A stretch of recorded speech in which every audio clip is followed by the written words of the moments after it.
I'm kind of hoping Sorry guys, I'm I hoping just that got they're back going to from a flesh walk. that out a little bit.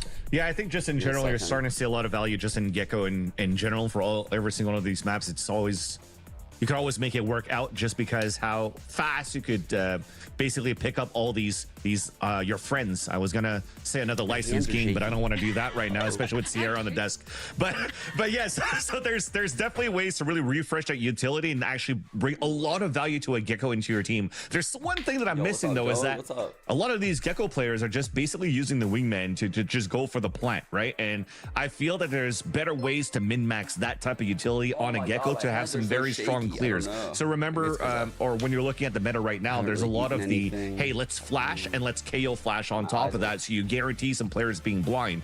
But you could do some very similar things as a single initiator as a Gecko if you're going to wingman and flash at the same time, so you're actually forcing your opponents to aim one single angle. And on a map like Lotus, when you could clear some very tight corners, for example, that entrance of C site on the left side of boxes, or even trying to clear the front B site, it's very important utility that you could do on your own as well, so that you don't necessarily always have to run this double initiator when you want to add a little bit more firepower with a breach, for example. Well, I mean, I guess breach is an initiator, but you don't have to scan at the same time, right? So what I'm trying to get to is maximize your Gecko a little bit more, and I'm hoping to see that from these teams. What I was getting from that is your next job is looking to be a coach. You're just out here dropping the Gecko knowledge, like here. Yeah, until they realize that it's wrong, and then I just get instantly fired, you know, because that's how esports is. You can't be saying wrong stuff on the desk, fans. You're supposed to be the expert here. What's going on? Oh no, I say with utter confidence. I'm the freaking best. Okay. Kiwi, you do not seem convinced by this. Not the Gecko part, but the Vans being the best part. Yeah. I'm stuck with him for the next few hours. Boom. But I'm excited also for Lotus because Mata, I think, had an incredible performance last week on Lotus, had an ace to his name, and he'll be probably going up against Penny on that role. I know on YFP they like to kind of trade off on duelists and stuff like that, but Penny versus Mata is a really cool duelist matchup. I think Penny has been on the rise, especially with how well he performed against Oxygen last week, but Mata is still that guy. So we got a Canadian duelist matchup. I'm so stoked. You know, as soon as we start talking about the Canadianness going on about here, that it's about break time. So we're gonna we get what we get, but no, I'm just kidding. I'm not gonna say it. When we come back, it's gonna be MXS versus YFE. Don't go too far.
What the fuck?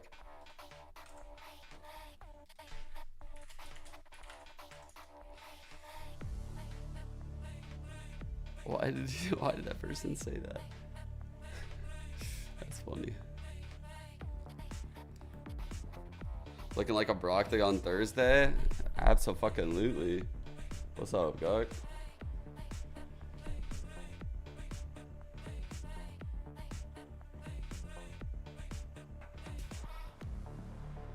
Yeah, abso-fucking-lutely is looking like a Brocktig on Thursday.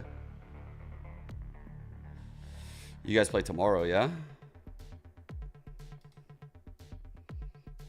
Glazers. Ooh, bro, there's some implications there, Gok. You promising me a win, bro? Oh, bro, that's a big game for you.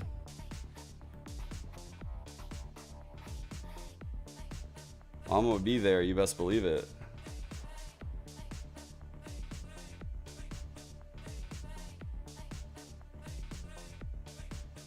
I'm a content creator.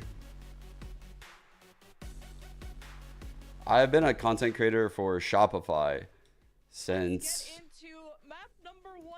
a little bit after when I stepped down from 100 Thieves. I kind of shopped around for a bit, no pun intended.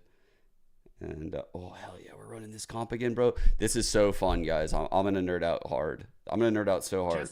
I love this. I was really harping up on Gecko users with Gecko in general. Oh, what do I need? It's still in the hands of Brock, so that's freaking awesome. But the biggest thing for me is the Vic on a Brimstone, and that's very unorthodox, right? When you're looking at this roster, you're looking at the composition, you're like, why the hell do we have a Brimstone here? You need refreshed smokes so that you can actually get things going here on your rehits on site. And how are you going to actually work the map here with no Viper? How are you going to lurk around? But I think it's really good now that you have a composition. Can anyone clip that? Can you please clip that? Please clip that. I want to put it in my live tweet, but I need to be able to download the clip. And it's just so annoying to do that. Please, someone please quickly clip that. I know someone's capable. Just so that way we don't have any bystander effect right now. If you're going to do it, can you say you're going to do it? It was Vans just fucking trolling in that voice.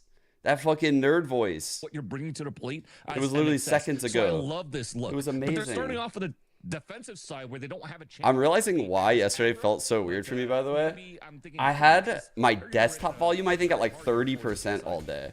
So what I was hearing was so quiet. And I realized, like, oh, maybe my hype when, like, my excitement when I'm co-streaming actually comes from the fact that I have the volume giga fucking loud. And, like, just that level of excitement coming from another human, like a caster or something, just makes me hype. Because when the volume was low yesterday, I felt very, like, anti-hype. On the camera, it felt weird when I was streaming. And then you have 4 players looking to fight against YFP at Rubble. So they had to be diligent right now for YFP to re-clear towards this. Like, my volume was low. I think the chat's volume was about the same. Oh, let's go, boys. Let's fucking go, mother. Good smoke, good ass with that ping. Uh-oh. Oh, fuck. Oh! He didn't think there was another one. Fuck. Thief low. Oh, wait. This is the Thief match. Oh, my God. Jonah hit that? Fuck, man. That is such a nice pivot in a mid-round for YFP, understanding that they've lost full control on one side, but they've noticed how much utility was being thrown on that right side of the map on A side, that they know that it's weaker on B and C. So when you're trying to finish towards a... Oh, wait. You did it through me? I don't want me to be in it, dude. Oh. I didn't want me to be in it. Is it possible to take me out of it? I don't want to tweet myself. That's so cringe. I cringe even thinking about that. We're going to foil that trap play that started out here for MXS. Now they're just going for basic aggression towards his A side. Fuck it, I'm just going to tweet him live. No, don't worry about it. Don't worry about that. There's a little bit of a goop in the face of Fizzy. He's going to have to wipe that out. Somebody give him a towel. But yeah, definitely at this point, at least for Mata, he's halfway into an ult now. So that's at least a silver lining into, unfortunately, a trap play that didn't work here for the pistol. And it's a good mix there, or half buy out of YFP. You got Bulldogs, you got Guardians, you got even a full-out Vandal from Jonah who had 3 kills that last round. So YFP would have the advantage at the long range. Hence why A may be their preference at the moment, especially with how MX has held that baby door. It's already open. Sights, Physic, no, there's at least one there. That Gecko can flash in. YFP got to be able to trade off of Physic better than the last round. Yeah. And then, of course, losing that pistol puts them out 1-in-10, unfortunately, for MXS here at this split for pistol rounds. And at least there's a silver lining here. They still want to gamble and stack towards B. That's where YFP once again is trying to finish here with 30 seconds left. YFP hoping to step into B and only really getting information. Nice. That's a great fault line timing, man. Come on, come on. We can win this eco now. Good brim smokes. Oh my god. They stalled the fuck out of that hit. Oh no. Our comp has such a gnarly util. hoping Good to get cam this flag tag. down. There's someone All dancing right, on the let's other go. side. Heaven rotate. Heaven rotate. Shima in trouble. The Spectre No. is different, and so What is the Fizzy. fuck? YFP Bro. clearing MX. I felt like they just got so lucky. Like, those Heaven guys were so fucking close. The guy was tagged. He's just like, he knows he has to run it down and be like sloppy as fuck. It's just like everything just went their way. That was a good sign of like what could be to come. But man, we need some frags like across the board right now. Maybe in the fights we're lacking a bit here. So you talked about here, Lemon Kiwi. They have the Vandal, the weapons to clear out these 1v1 fights close range towards this A side and at least salvage that round again. So 2-0, a gun round coming out. Early from boom MXS. bot Once there. again, That's a we're good trying to get lineup that too. forward, but And see, it's like about as good as possible to like not hit that. It's definitely a lineup. Taking control. All right, a delay, long hit. This wall is unique, right? Normally you see the A wall. This basically makes it so it's very difficult for us to play mound, even with our comp. They probably popped wall and then they haunted late, which kind of lets us know that they weren't there, right? Like, that's a bad haunt in my eyes. And once they realize here that there's a little bit less, they could once again have freely the last minute hit towards BRA. Kind of seeing who is sitting at B. Viper, progressive. They're debating what to do right now. Door split to B. Opening door. Let's see what our rotate looks like. It's not happening, which is good. Which means we really trust our A retake, and we trust that this cam won't get broke. This is an insane cam. Think about the effort that would be required to break that cam. Like, you're pretty much in the site. Like, you've risked so much to get there. Smoked off Shima, forcing him to take a left side angle. He doesn't want to engage quite yet because reinforcements are still coming out from MXS. There. That's an insane cam. Right now, All right, let's see what this play is, though. They played it really well to save a lot like that. All right, fault line's going to go across the lane. That's a crazy fault line. Wow. Forces this peak out. Ooh, we could have gotten that trade. Now Odashima can swing with France. He goes 1-1. YFP, time is on their side, and the Spectre nice, Mata. Quick reaction. You're insane, Mata. You are insane, bro. Mata's him, man. Mata's fucking him. Let's go. That was insane. That was fucking crazy. He was so fast. He was so fast on his feet. Just react. Staying behind. You said that even when he went, love seeing that out of players. He quote unquote baited Odashima at that point, because what this guarantees he is right looking so is comfy late in the season. Come out for a trade, and if you get the trade and these 2 kills right there, that initiated that showstopper, and then you just see. He's like, I can see like Mata's starting to feel more comfortable. Like, the actions are like subconscious now, you know, like they just happen. He just knows like intuitively like what the play is. Whereas when he started Duelist, we had those peaks, right? Like, we still had like rounds where you'd pop off, but I feel like those intuitions always aired on like the over aggressive side, which is normal for people like just moving to Duelist, right? Like, they're trying to do too much. They need to find that right balance, and it looks like he's really found the balance like late into the season, which is good. We just need like some of the other players to really get in form.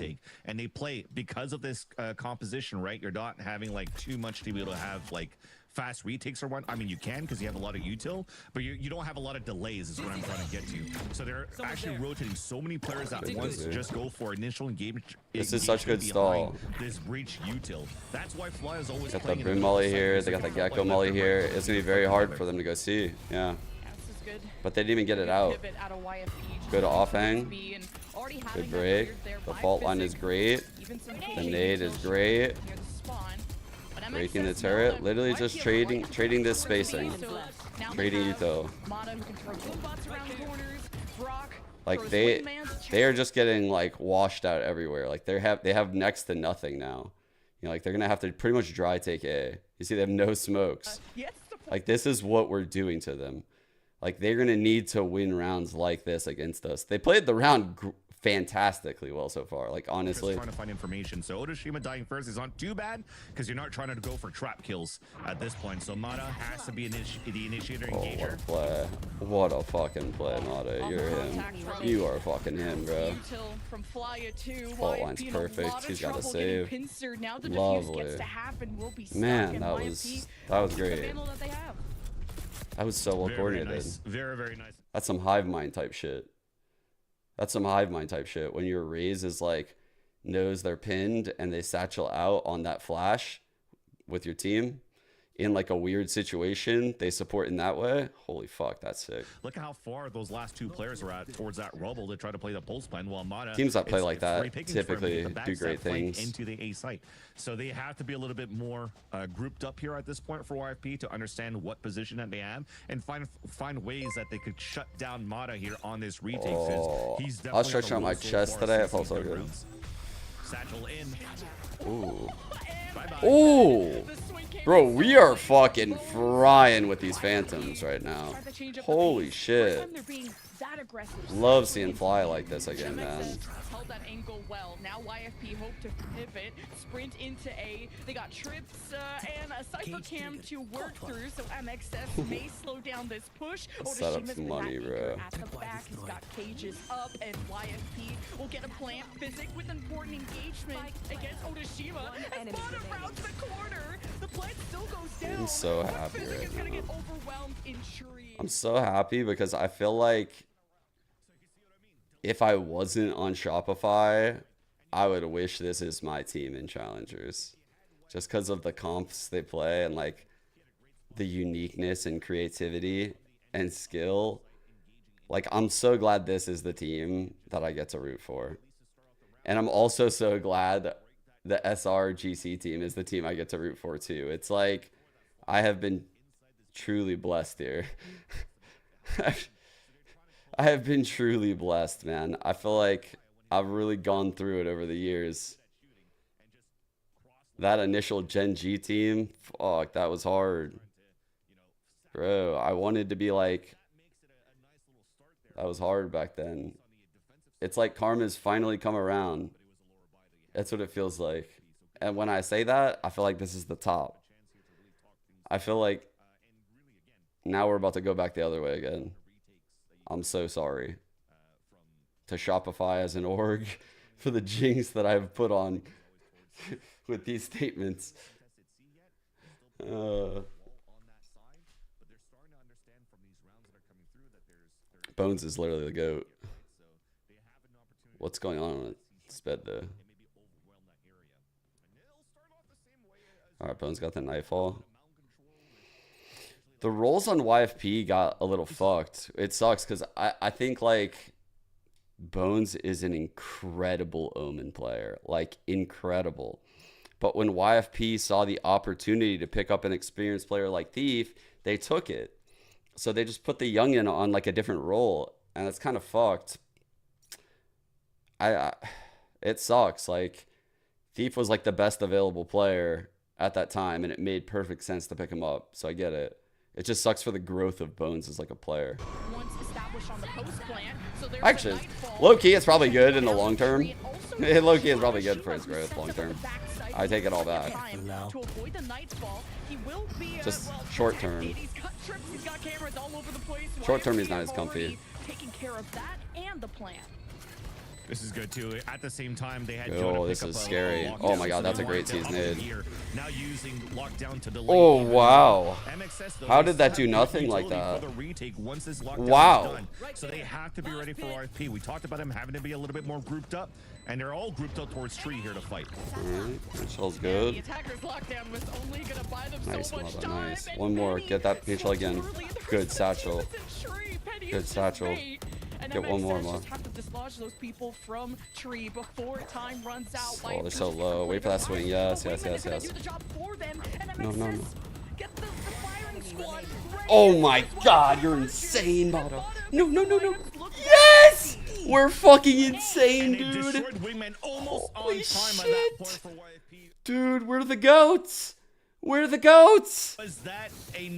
We are heating up at like the perfect time of challengers. Please, please keep this through this month. Please, please, please keep this form. Please keep the creativity. What you had on the nanoswarms there from Jonah, but when you have to try to swing back in that spot to try to fight right here in this single spot when everybody's stuck towards tree, there was a little bit of miscom, I'd like to say, of how they wanted to play that. Mata is so behind, clean. They had so much time behind the lockdown that they used that was not contested in the end to really try to win that pulse plan for YFP. So things are starting to slip a little bit through their fingers, and MXS has good control right now since they lost that pistol round in second round. And now like YFP, how they ridiculous have a is this second game? life. Penny could grab this orb. GIF, by Now the they way, can not engage not that GIF. C-side, as I mentioned before, for them to try to test out Vic inside C. And he misses the wait. satchels. Careful, careful. Oh my god. I thought he was going to take that timing, bro. That would have been gnarly timing to take. Ooh, I think he would have gotten it. Well played, though, regardless. He got him. Oh, oh no. Oh my god. Mata, you're insane. Use that nade. Use that nade, bro. Yup, you're insane. Oh. Great spot by Vic. Oh my god, I'm fucking greening out right now. This is so sick to watch. Bro, like, just our way we play off of each other. Our blood thinks he's on the team. Somebody that did get detained, that was Penny on the top of the boxes. But even though he misses and throws a Rosa ult, look at his position right after here at the bottom of your screen. Playing around these boxes and isolate. I mean, that, if anything, again, miscoms from YFP. Instead of doing a 3-2-1 to guarantee I that feel like trade, everything we're doing right now in these rounds is, like, incredible. Like, just how we're playing off of each other and the util we're throwing. Man, YFP looks so impressive. Like, I'm not gonna lie, this is a really good showing by YFP. Like, that's why I'm so impressed by what we're doing. Like, they are making great plays. They're making good reads. They have good hits. They're saving util, using C's, nades, and posts. Like, bro, they're reading the game well. Someone early. The post plants have already been difficult enough. They've left now 5 post Figuring plants out in a mound row. here. YFP gonna use the prowler. Fuse close and mound. Do a little jiggle peek. No one's peeking yet. And YFP may just be I heading think to Brock C, just, like, but threw Wingman over here at long and just left him, by the way. I'm not 100%, but, like, that's pretty funny because most people would think he would pick that up. We'll wait to see if he gets it back. But yeah, it's been like 10 seconds. He hasn't gotten it back. On this side. Why? Because Vic also is playing on C, where you would probably want to wait for that. Right? If there's a lot of util coming in towards the C side, he has orbital strike for delay. What's a good volume for my in-game chat? This is 38. And they have perfect util here. Give me a number if this is 38. Such a good camera too from Otashima. He can just see down A long. No, nobody's there. The hit has to come into C. YFP bring out the prowler and Physic, an important win there with the stinger against Brock. And YFP just trying to clear these guys from the smoke. But Otashima with the rifle is a problem, and YFP had dealt with them in a close range. The machine guns work out. Fly is in great form. Doesn't get planted, and YFP I think Vic's in great form. That's what we talked about. I think Mata's in great Vic form. is such a good player and a silent killer and I love using it. great utility for the team. He used that orbital strike to delay instead. I don't think Brock has been in the best form this season, but, like, honestly, he's had great moments, and his util has been pretty fucking goated. So, yeah, turn it down to like 30. Got you. He had both of those last two players lined up for the kill and secure the round for MXS no matter what. So put it off 30, that's the type of plays that you're expecting here off these two players that you highlighted, not only from Vic on one end, but from this gentleman at the middle of your screen during his timeout now from YP. That's Jonah 6. So you can see some great value that they bring right now to these two teams. So very well done, at least on that previous round for Vic and YP already before they actually get into the second half. How are they making Brimstone useful on Lotus? Oh, dude. I mean, I've been fucking preaching the Brimstone for a long time, man. But it's not just Brimstone, right? Like, it's the comp as a whole. It's the Raze paired with the Breach a lot. You know, like, the Raze is really taking a lot of ground off a lot of these fault lines that I'm seeing. It's also, you know, the Gecko controlling long at the start of the round. It's the Molly being able to stall out C on hits. It's the Brim ult having a lot of power. It's the Cypher setups like this, very passive on A, that require a lot of work to even get to, right? So by the time you can get to this cam, which has all the info, you know, like think about the util on this comp. Like it requires so much fucking effort to get there. You would have to like, it would require either one, a lot of util and a fast-paced strat, which then MXS would react off of, or two, you would have to walk clear all of it like slowly, methodically, like in certain ways. But you can see at this point, they're kind of learning. They're learning they need to like keep pace, which is a hard decision to make. They're playing like an off game right now. Like the MXS comp is crazy. It's crazy to deal with. Look at this. Like they have no solutions right now. Like they're trying to figure it out. Every site feels like it's impossible to take. So they have to just keep trying places and like prodding in and, you know, like seeing if we're there. And if we're there, then they go somewhere else. Like they're like, fuck, this is the place where they are. We can't win that util battle. So we have to go somewhere else. That's the game YFP is playing. And it's the correct game. And when they see the Cypher setup, they know they have to like break it at this point, and they can't stay there. Like they actually have to break the Cypher setup and leave, even though it's so advanced. This is an amazing round by YFP, and it shows that they really understand what's happening here. Doesn't even care, he wants to do what he can, and YFP will take a round finally. Like, they did so much that round. They went so deep into A to break stuff, drawing util. They tap on B to draw their breach ult, and then they go into like an empty C site because they know the Cypher setup's over on A. Like, it was an impressive ass round. By the way, the only reason why I'm breaking down our team like this is because the fucking playoffs are like a month away. But I don't think I would feel comfy doing this if like playoffs were next week, just saying. I would probably just be like, wow, nice shot. I would say I'd be excited. But backstabs all around. This is very, very nicely done. I know how Fly at this point. I know how Fly thinks. I think he's like a go IGL, and he'll make the adjustments. Where YP's heading into now. Oh, bro, if that was like an Odin. Oh no. That's where the Prowler came from, and doesn't get anything for his efforts. He was stuck and unable to escape. So MXS's retake has to be with a 3v5. Penny will patrol the left side of the site with the boom bot while the rest of YFP push the right. Thief uses the ult to teleport to speed again, a quicker plan. Thief has been doing a great job so far. Just wait till you see how he uses the Brimmy next half. Away so he from these positions. But again, it comes down to the first macro you wanted to do, the ideas behind YFP. How confident do I feel on MXS winning this split? Oh, I don't feel confident about like I don't feel super confident about that. I know we are a great team, right? Like, but here's the thing about Valorant is like, I would never bet on a team versus the field. And that's what you're asking me is like, you're asking me to bet on them against the field. Like, I don't even, I literally looked at fucking Sideshow and Doug before Champions playoffs. So this is literally like, we just watched Fnatic Fry all year and through groups, right? Fnatic's about to play playoffs of Champions. I looked at them and I was like, they're not winning Champions. Like they're just not. They're not. They're gonna mentally collapse and they won't win. Like, and I was very confident about it. Like I knew Fnatic was not winning Champions. Like I don't know. There's just a lot of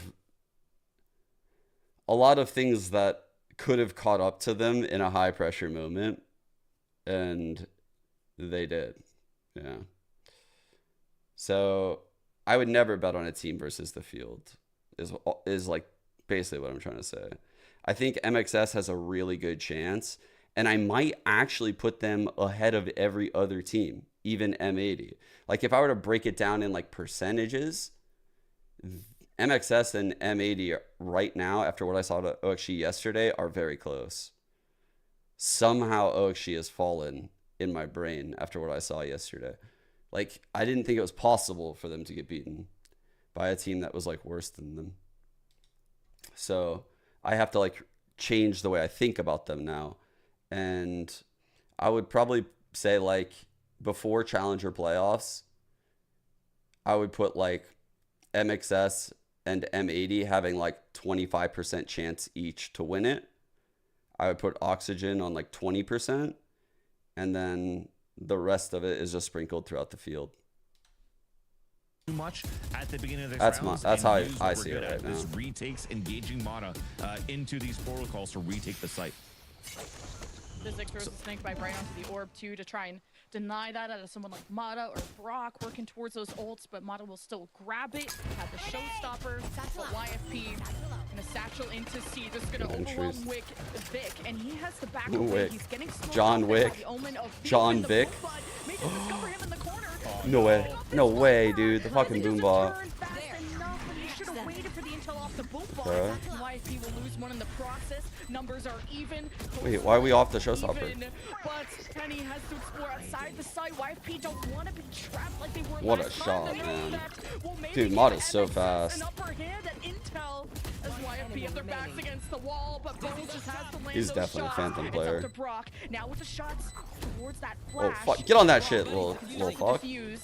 Draw YFP's attention. See, Brock will be challenged. We'll get halfway. Knows the wing there was destroyed from someone on the left and couldn't get Thief off the sand mountain. What a great Well played by Thief. out of YFP. Yeah. And Well played. I know you mentioned Wick, but there was an opportunity that Vic could have become John Wick at that point in the back of that C site, because there was a potential bad timing from YFP behind that boom, but that more Asked you guys a players percent, would I have went pushed higher out than towards it. that spawn, and he would have had I'm more fucking than crazy. one. So great reactionary plays there for YFP to instantly trade that out, and again, right here, put themselves in great positions in the end here. So they on haven't the even lost close the line, map, even yeah. getting positions where they avoid the showstopper at the maximum that Mata had to engage back in the site. So that was very nice for that It's play. interesting. I didn't know from they hadn't lost the YFP. map. They've And gotten very chance here to close tie though. up. Honestly, some of their maps haven't been as It's the last round clean of the first half, rather, on 6-6 as I would have scoreline. liked. For MXS now, I mean, they've been having a pretty decent buy every single one of these rounds. Yet unfortunately, not Nitro enough did, dude. rounds behind those buys And they haven't in like their favor. they haven't missed a beat. Like they're still fucking really good. I just feel like the rest of challengers have leveled up. Maybe they can get Thrash online, get The that mid-round easy showstopper. being Dude, able to YFP fight knows how to and play nothing these wrong with mid-rounds that, against but I like us. that they're I'll not say just that. gonna They're sit playing them really back and well. let the retake come to them. Like, YFP saving so much is shit. punishing MXS if they're late on the rotate. Now that the snake bite is gone, Bones could be ready to Ooh, sweep. nice. Ideally, Well like, played by hey, Bones. you tell, but there's no paranoia, nothing left but the nightfall. And that's Oh, three for unlucky, Bones. man. A huge dent into the forces of MXS, and the Thrash was All there. right, that was a really good half by YFP. That was a really good half by them. I'm gonna give them credit where it's due. I think we're playing pretty well, and I thought they had amazing solutions for the shit we were throwing at them. The way they adjusted to our comp and their approach of playing like forward like that after the Gecko Molly, like staying forward, they like learned as the game went on all of the adjustments they needed to make, and they made them on the fly. Super well played half. You had from Thief. Every single one of those ults were actually so important for every single rounds that they've gotten in their favor. But again, that's the reason why they had to burn 2 timeouts. MXS now has opportunity of the attack side, and potentially even, I think they still have their 2 timeouts on their side too. So they have an opportunity now to actually, maybe they have 1 left, but they have a great job here. Yeah. So Moist have 1 left. So they Bait set still up have for a the chance here Viper. to I think get some sort of Physics just gonna control hide now. here. What's important is to win a pistol. So they think we're not They gonna haven't clear done that it? yet. Do we not normally clear this? They have an opportunity right here. Yeah, Physic got revealed himself thinking someone had just walked through the smoke, and it was a nice fake out by MXS. And now as these shift over, they'll keep Mata on Sandmound just to see who else could be coming out of there. But now the smoke is reestablished there for I don't Thief, so know if I our don't think play YFP right have to now worry is too to much about fake C or but hit where C. the pivot could I don't know be if our play is to going. send Mata to fake C or we're faking B right now. Oh, Mata's lurking. Oh, fuck. Oh, that's a big kill. Oh, fuck. Break that shit. Fuck it. God damn it, bro. Fuck this game. What? He's cheating. Bro, what the fuck? But they got the spike planted. And now He dinked both of them? over Penny. They know exactly where Penny is coming from. This is gonna be so tough to do with just satchels and a classic. Satchel out. I mean, they're low on HP. There's that first kill.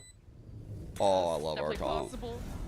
You know, the molly from Vic just came from Bro, I just want Vic to drop a Drop stim the and ball swing. out. Yes, he did it. Swing, swing, my son. Swing. Why are you crouching? Swing. Now Swing. swing. Rockin'. It's not the best of coordination. Bro, why? Rock's mechanically. I wanted him to just fucking swing that shit so far. That he comes out with 2 right clicks, gets 2 dinks. What a fucking round. I can't believe Jonah came through that smoke and got those 2 headshots. That was crazy. That like whip between the players was insane. There was 22 and 5 HP remaining for the last 2 players. But that was very nicely done, at least for MXS to run that bait on that B side to get the C plant. I used to hate solo smokes on this map. What changed? That's why the gap is not that wide. I think again, if I want to talk about challengers, when a comp becomes like shoot here for so meta, like that double controller comp becomes so meta that I see like tier 2 teams that can run it effectively. That means that they can get owned by a different philosophy. So a philosophy that might have been suboptimal in the past is now optimal because of the edges you've obtained by everyone else mastering like the default comp and understanding the rotations of that comp. But they can't really piece together what you're doing, especially the semi-pro teams that just mimic and copy. Thursday, my dude. Okay, there goes Wingman. Not even gonna try to shoot it, get the spike down. We'll do so at the last second.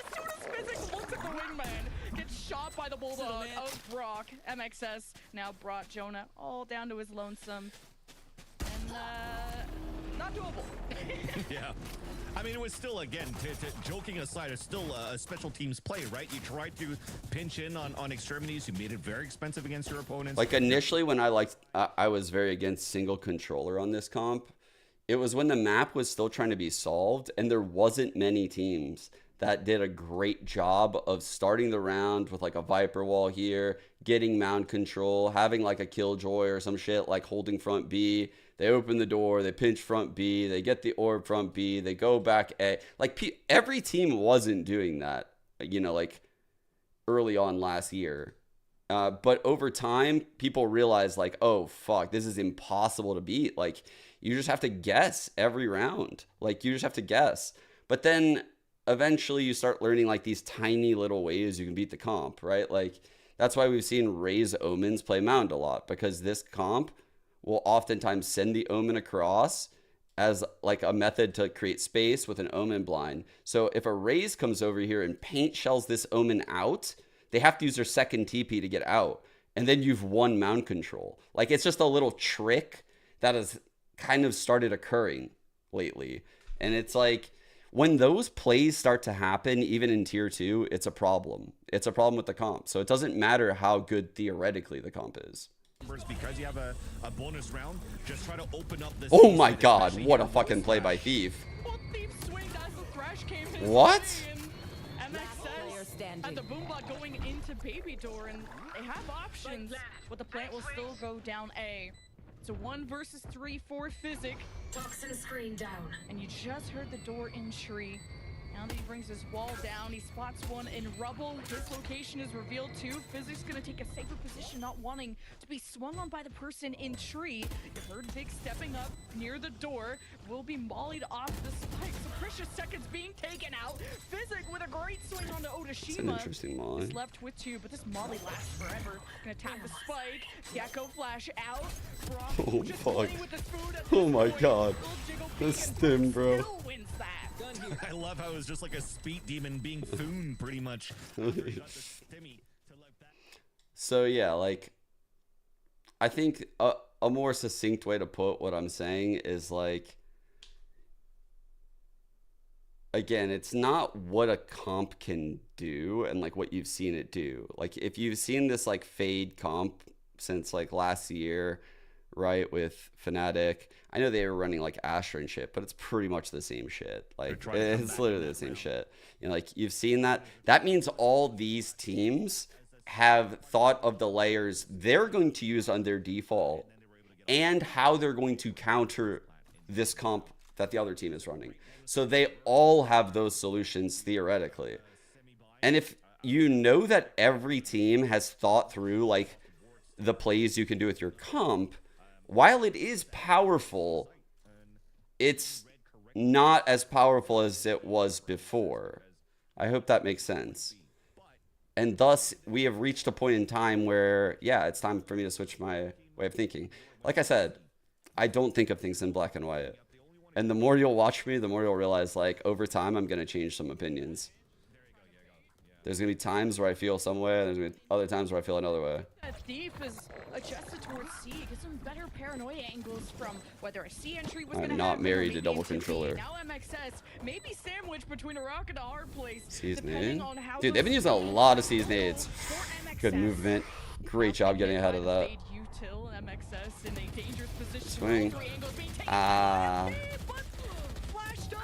YFP caught. What a great job out of the initiators once again of MXS who have closed down I thought there was one every more. angle that YFP had pushed from. Yeah. Again, I think there was an opportunity there for YFP to really push the opponents towards their stack on that C site if they did the same protocol of walling up instantly as soon as they heard util being used towards that front B. And when that door opened up, they're like, oh my god, let's start rubbing our hands together. They're coming here. But then they realized thereafter that MXS just planted towards the B side and made it a lot more difficult. Yes, it looked like they were a pinch, but there was still too much util coming up. That's why I've always hated like the discussion of like meta comps and shit like that. Like, I think people that think along those lines like run into a lot of mental traps when it comes to actually game planning. Backside. Oh, he got teamed fault lines. It happens. Mata tripping up, but at least, you know, the brim smoke is giving him some cover.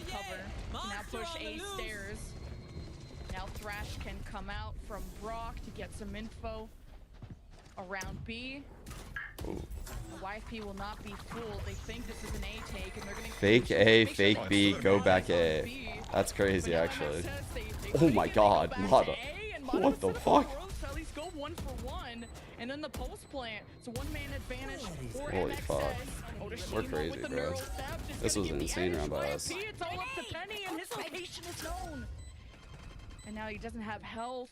He's got the showstopper. The fake A, which he fake really B, wanted go to invest. A. It all depends on how Holy this shit. next turn against Brock goes. You heard where Brock is. They You were heard him spinning bring right up. there. Brock just runs across and still wins that.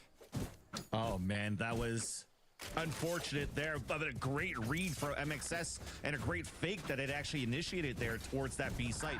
The thrash to go into B. Remember when they had the thrash a couple Yeah, of it's not like 100% accurate on the rope, but it's like you'll get a kill from that range. You know, like from that range, it's like the variance of where the bullet goes. I feel like it's pretty reliable.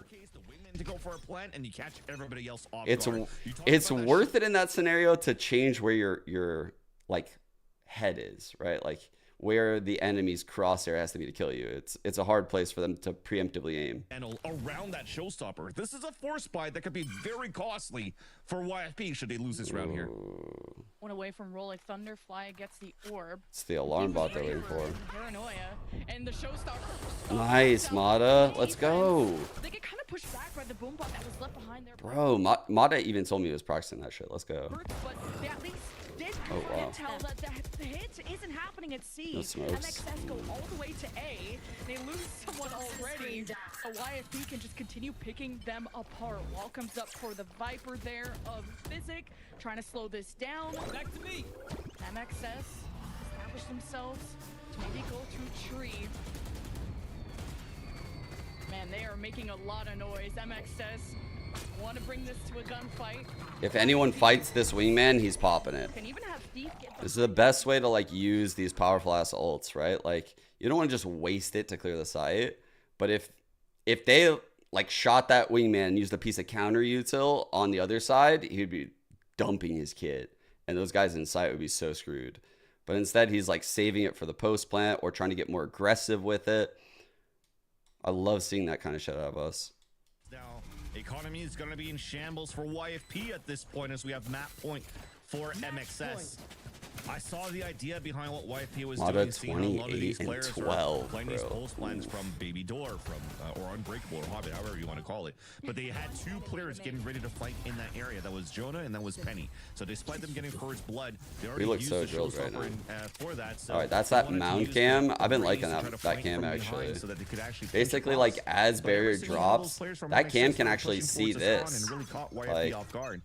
it's So kind now of you're crazy. hoping that your Guardians are going to be mini ops, so they could didn't end up actually throwing win it these 'cause duels long you range didn't bump against MXS. But it's not looking too good here. Yet a round to be won by YFP on the second half.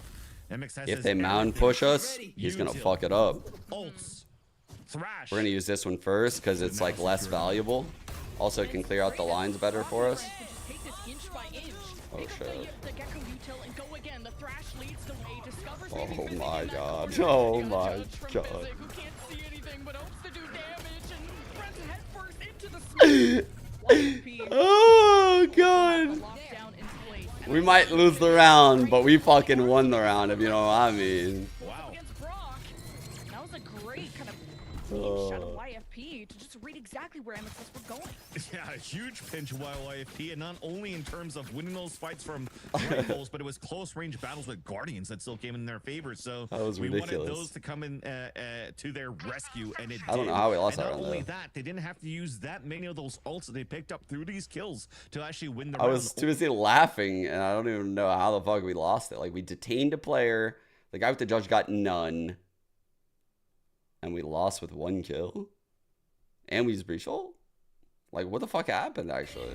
I was too busy In laughing. the ways that they want to play the defense so far, and they start with an early pit on C side, and I like it because the thrash was already used by Brock on that previous round. So any type of opportunity for a deep clear with util They got a is actually turret, not though. available with this composition for MXS unless you're trying to go behind a boom Like, bomb. bro, like, who so you're was really keeping getting MXS kills? now towards this Like, B both and the A C setup, players. that it currently has 2 players there for C's. Nate, fuck? Nightfall for retake, and delays here from a KJ on A site. So Oh, far, that's it not looks a on good paper, beat. that it's won here by YFP. Nice shot by Bones to start. And I like the adjustments out of YFP's defense too, because they had Jonah on C, who's now at A. They're still trusting Thief to support Physic over at C. They just have a good split throughout Turner's the here map. in this. Now, the orb was tapped at A, door being opened. Jonah is gonna need some help, and there it is. It's Bones We don't really with have the anything to Nightfall clear this, I slow don't down think. push, and the Prowler to get more information. Smokes too. Good swing by Penny. To block off MXS or keep them trapped into tree, make them uncomfortable. And this may force MXS to pivot into 30 B, seconds left. where guess what? YFP have 2 people set up. MXS have to play this from front to back. The crossfire from both 2 on stairs 4. couldn't get Remaining. enough done. But this is pretty even trades, but we're left with a 1 versus 3. Once all the dust have is the spike. settled, Mata at least has the spike. He's being loud. 10 seconds Seeing if left. tapping the spike My ult's will ready. cross the Dude. swing. Penny gets caught in the headshot. No way. Physic. Mata is that guy No going time. for Oh, showstopper bro. 2 seconds. NT. Chose the wrong NT. side. YFP. He was fucking with him. He was like shooting. He was like, over here. NT. He's feeling it. I think, did he have time on the first tap to plant, chat? When he popped his ult, did he have time if he just like insta-planted with it? I thought that's what he was going to do. Yeah. I thought right when he popped it right there, he was going to use it to plant. Like, I thought he was going to use it to plant. But he gambled the fight. And it just, like, Thief just played the round correctly. He just took the risk and, you know, he shoved all in and it just came up the other way. Versus a full gun round of YFP. But there's no ults here. It's cycling back now closely in favor One off. of Bro, we really are MXS farming as these they grab ults. this orb. We really They are have now a Brimstone getting them ult, fast. one away from that one. Because these ults are powerful as all Group up here shit, too. towards this A site. Think about our ults, man. Gecko ult, Should be a group push. Reach ult, Brim ult, Raze ult. And then a Cypher ult to win you a mid-round. But that's the defense of YFP countering with their own util and even the paint shells. As MXS 3 on push 3 against the with wall. Brim ult. And 2 more smokes. Nothing Ah, that's a big kill. in there. Oh, Clearing no. every angle. Got the showstopper. Whoever's left in tree. Oh, gonna be buried under, but Brock, and these 1v1s is so incredible to watch. Oh my god, that's MXS, such sick awareness. Just knowing players do that, they think they got that timing because they go around when the Dizzy's going backside. Expect Brock's so aware of that play. tree, now checking for the crossfire at baby Holy door, shit, knows that's still that's sick. closed. Because that's the common play. But you obviously don't want to open the door behind them. You want to try and take this engagement as quick as you can. He's got the initial shot out of Vic, but Jonah map pass. couldn't do it. Love that shit. MXS take map 1. That was crazy, and that was so close too. And he had to play against double ult, so I understand that he had to pick up the pace at that point. But there had to be an issue right there, potentially right-hand models going out for Penny with that showstopper because he didn't see Brock towards that tree, and that probably was the implication there that allowed for MXS to get that 2 versus 1 in that last round to close it out. But at least they found some sort of fight towards the end there for YFP. But unfortunately, it took too many rounds where they had to play for overtime from like what 12 to 6 at that score. I thought YFP had a lot of really good ideas in that first half. I think it just fizzled out a little bit. Attack side, our comp is pretty gnarly. Like, stopping this shit, it's rough. It's rough. Like, how are you stopping us? How can you play long against this? Like, how can you play A or Mountain? Like, if we want it, we get it, you know? That's what's sick about this comp, is like, if we want it, we get it. Like, you know, like, you would have to bait out our util in creative ways, which is why this comp is insane. And you have 428 ACS is fire. Like, love the form I'm seeing mod in. 200 and funny number ADR. That's a lot of ADR. Well, this is Loud versus Fnatic, and they're playing against Loud. I'm pretty sure the crowd was like mainly Brazilian that they just lost that. This is Alpha here. I've watched it so many times. The comeback is so insane. Oh, Yeah, damn. I'm a big fan of this comeback. Pretty classic clip. It's Alpha Year against Loud in the finals. Oh, this is Alpha Year. That was insane. It was like crazy. So they asked me, but I actually declined like a normal slot on the broadcast this year. But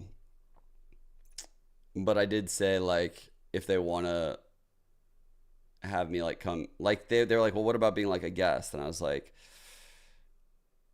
I can try to, like, sometimes I can, but truthfully, like, the reason why I don't want to be broadcast talent is that way I can co-stream all of the games, and I don't know, I just feel like a little bit more fulfilled doing this. I feel like more growth in it. I feel more of like a sense of community, I guess.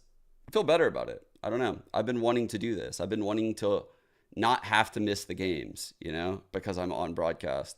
I want to watch all of the games. I want to be able to formulate like really deep opinions because I have watched all of the games on an analytical level, you know, like I want to be rock solid in my opinions, you know? And I feel I am, like, when I say things about VCT Americas, I feel very, very confident about it right now. Whereas like last year, I was honestly like a little bit on the fence because it's a little bit different when you're broadcast talent. It's just different. Like, I'm not watching the game in the same way. Even though I'm watching the game, I'm not watching it in the same way. I'm watching it casually, and if I see like one important thing that happens, like while I'm watching it casually, I know that that is the important thing to talk about on the desk. I have to preach to like a different style of viewer because, I mean, I still dumb things down a lot in my stream, but I have to dumb it down a lot more on VCT. Like, over those years, there was like a lot of requests to do it, and like I made a lot of efforts to just simplify like the things I was saying, so that way, you know, like people in very low ranks can at very least like parse through the info. Which is what, yeah, like, I don't know. It's just a totally different mindset, and it got to the point where I wasn't like growing in that role, and that kind of sucked. You know, it's like, if I'm going to sacrifice all of the stuff I just said, I want to be able to like grow a lot in that role. And while I did have a lot of fun being broadcast talent, I wasn't really growing in the role in any way in my eyes. Yeah.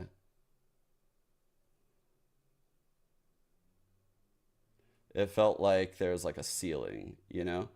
In It was different in like Counter-Strike, right? Because in an open circuit, it felt like there's a lot of growth. It's like the better you perform, the more the community talks about you or the more they support you, the more other tournament organizers want to hire you. And it kind of snowballs. Like the harder you work, the more you're rewarded and you get more jobs and you grow a lot, even as broadcast talent, right? And then you end up in these really tight bonds with the other broadcast talent because you're traveling all over the place and you're doing things with them and you create content with them. And it's great. Like, honestly, I love the camaraderie of that. I really do love the camaraderie of broadcast talent. Obviously, that kind of stuff is important to me as like a competitor. Like, I always love that with the team. You know, like I missed that when I stopped competing. And I feel like that similar feeling is in broadcast talent work. I feel like now these days, the closest thing I have to that would be like chat. It does suck. Like, honestly, it's part of the reason why I like Premiere a lot right now, because I am a very competitive person. And it's definitely like a different side of me though.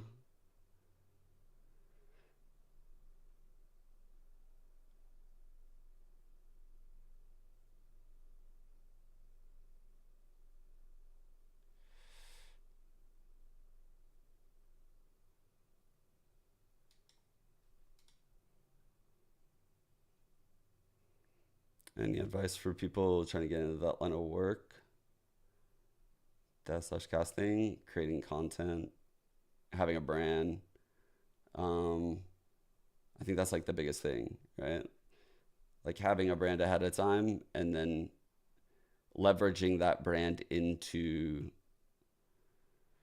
you know, just eventually you have a connection with someone who hires for those roles, and you tell that person that you're very interested in doing those things. And I don't know, like maybe you ask people in your fucking chat to say stuff too.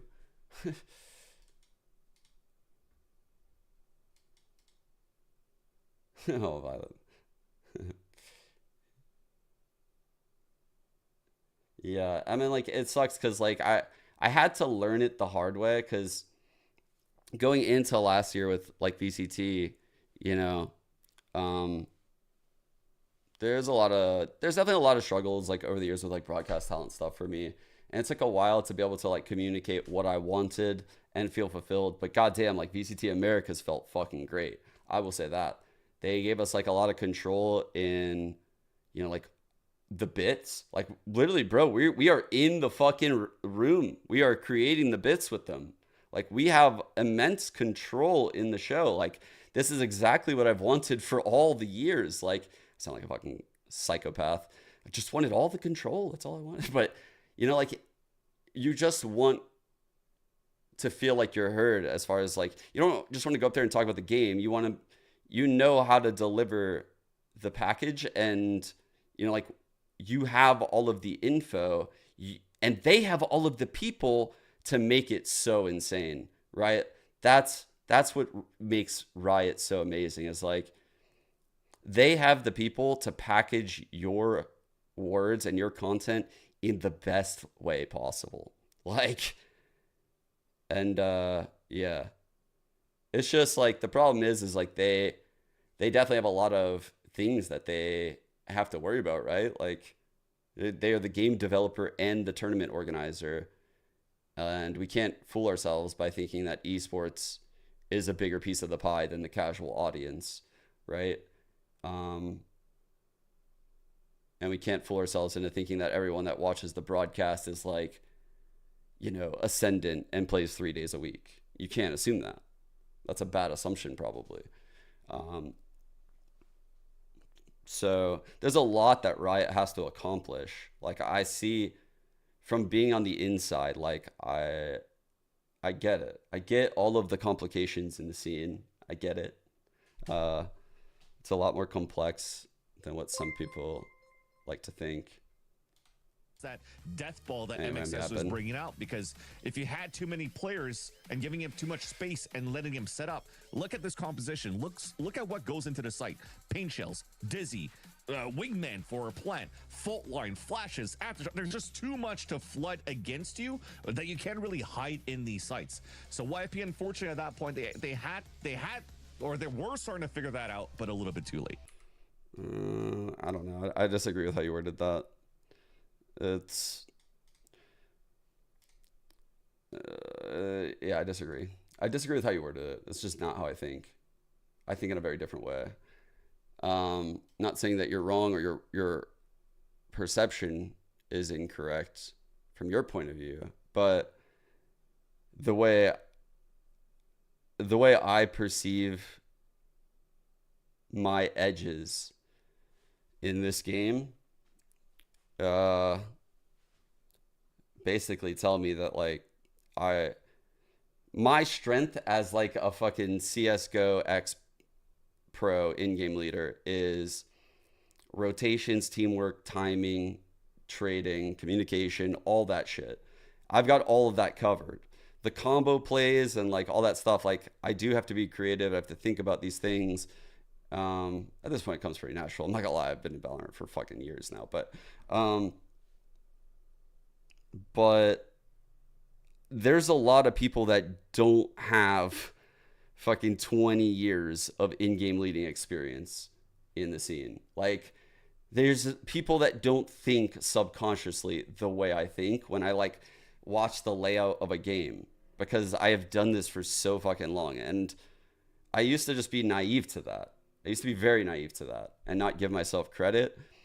But I've come to realize like there's a lot of these teams that don't perceive the game the way I perceive it at the pro level. And there's a lot for them to fucking learn. There's a lot for them to learn. And so when I start seeing them grab these comps that are created by like Fnatic or created by Sentinels who have this knowledge and have done the hard work and understand why the fuck they're doing the things they're doing, because they've written the rules to do it that way, right? They've told you to do it that way. And when I see a shit team do it, it's time to leave. Like, I don't want it, because now I know what you're going to do. Like, you're going to do what you've been spoon-fed by Fnatic last year. And I'm going to absolutely shit on you with a new comp that might be suboptimal in a vacuum. But I know what you're going to do. And you have no idea what I'm going to do. And that is a massive fucking edge for me. And that is the elaborate answer to my question. Like the question we posed earlier. Like, and that's why I would not fucking have that comp. But that's not to say you cannot have that comp, right? Like, I cannot have the default comp because I know how to make the other comp work, right? Like, that's the difference. Like, but some of these coaches on some of these teams, they can't do that. And that's what I've come to realize. Like, I just feel like to rewrite the whole fucking playbook of a map on a new comp takes a lot of effort. A lot. Like, chat doesn't realize that, but I do. It takes so much effort to like make a comp the way that MXS squad just did that we watched and have it drilled like that, because you have no VODs to go to. You have no fucking people like that are loading up a stream running some of these agents. Like, you have to creatively go in Valo plant or fucking go in as a team and just shoot the shit and be like, yo, when this happens, like, you know, like this is a really good counter. Or, hey, I thought of this really cool piece of util. Let's think of like a way to make this shit work. Dude, we thought of some insane strats with that exact mindset on 100 Thieves. Like,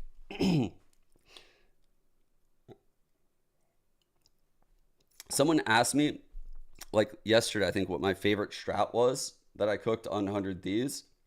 And it was the icebox mid B. And there's a YouTube video someone made about it. Maybe someone can find it. It was like our Icebox mid B split. Asuna was on Sage, and it was fucking insane. It was an amazing strat because I told the team I wanted to run a mid B. They didn't believe in it, but they told me things that I would have never known, like that Sage wall. That Sage wall, I did not fucking find that Sage wall. I think Derek like said like, yo, check out this Sage wall we used in Rise, like blah, blah, blah, blah. Like you can do this and this. And then, you know, like we realized Peter is just like the movement goat. So like, you know, pieces are coming together. That's what it seems like MXS has when I watch them. But there's teams that don't have that. They just do what the coach says. Where you want to take the spike? Yeah, now you're keeping MXS. PRX has what I'm saying. A little bit of attack to start things off. MXS grouping up together for a heal coming out now from Brock. It looks like chaos, but it's not, because I've talked about it a lot. Open, right? But as soon as the orb went up, they threw up a smoke out there from Flya, and then you also have Vic posted up there with the classic. So they still have good power numbers on this A side. And that's exactly where YFP is heading into. So it'll have to come down to that double dive that we're talking about. How much value will they get against the it was an NA we have from MXS here? And Cryo wasn't on the team yet. Interesting out of YFP. I wasn't coaching the team with Cryo. But also protect them from ramp. They just want to flood the site as soon Holy as fuck, they do. bro. The firing squad of MXS Oh my God. puts them to bed. And just barely any damage at all, I should say, out of YFP.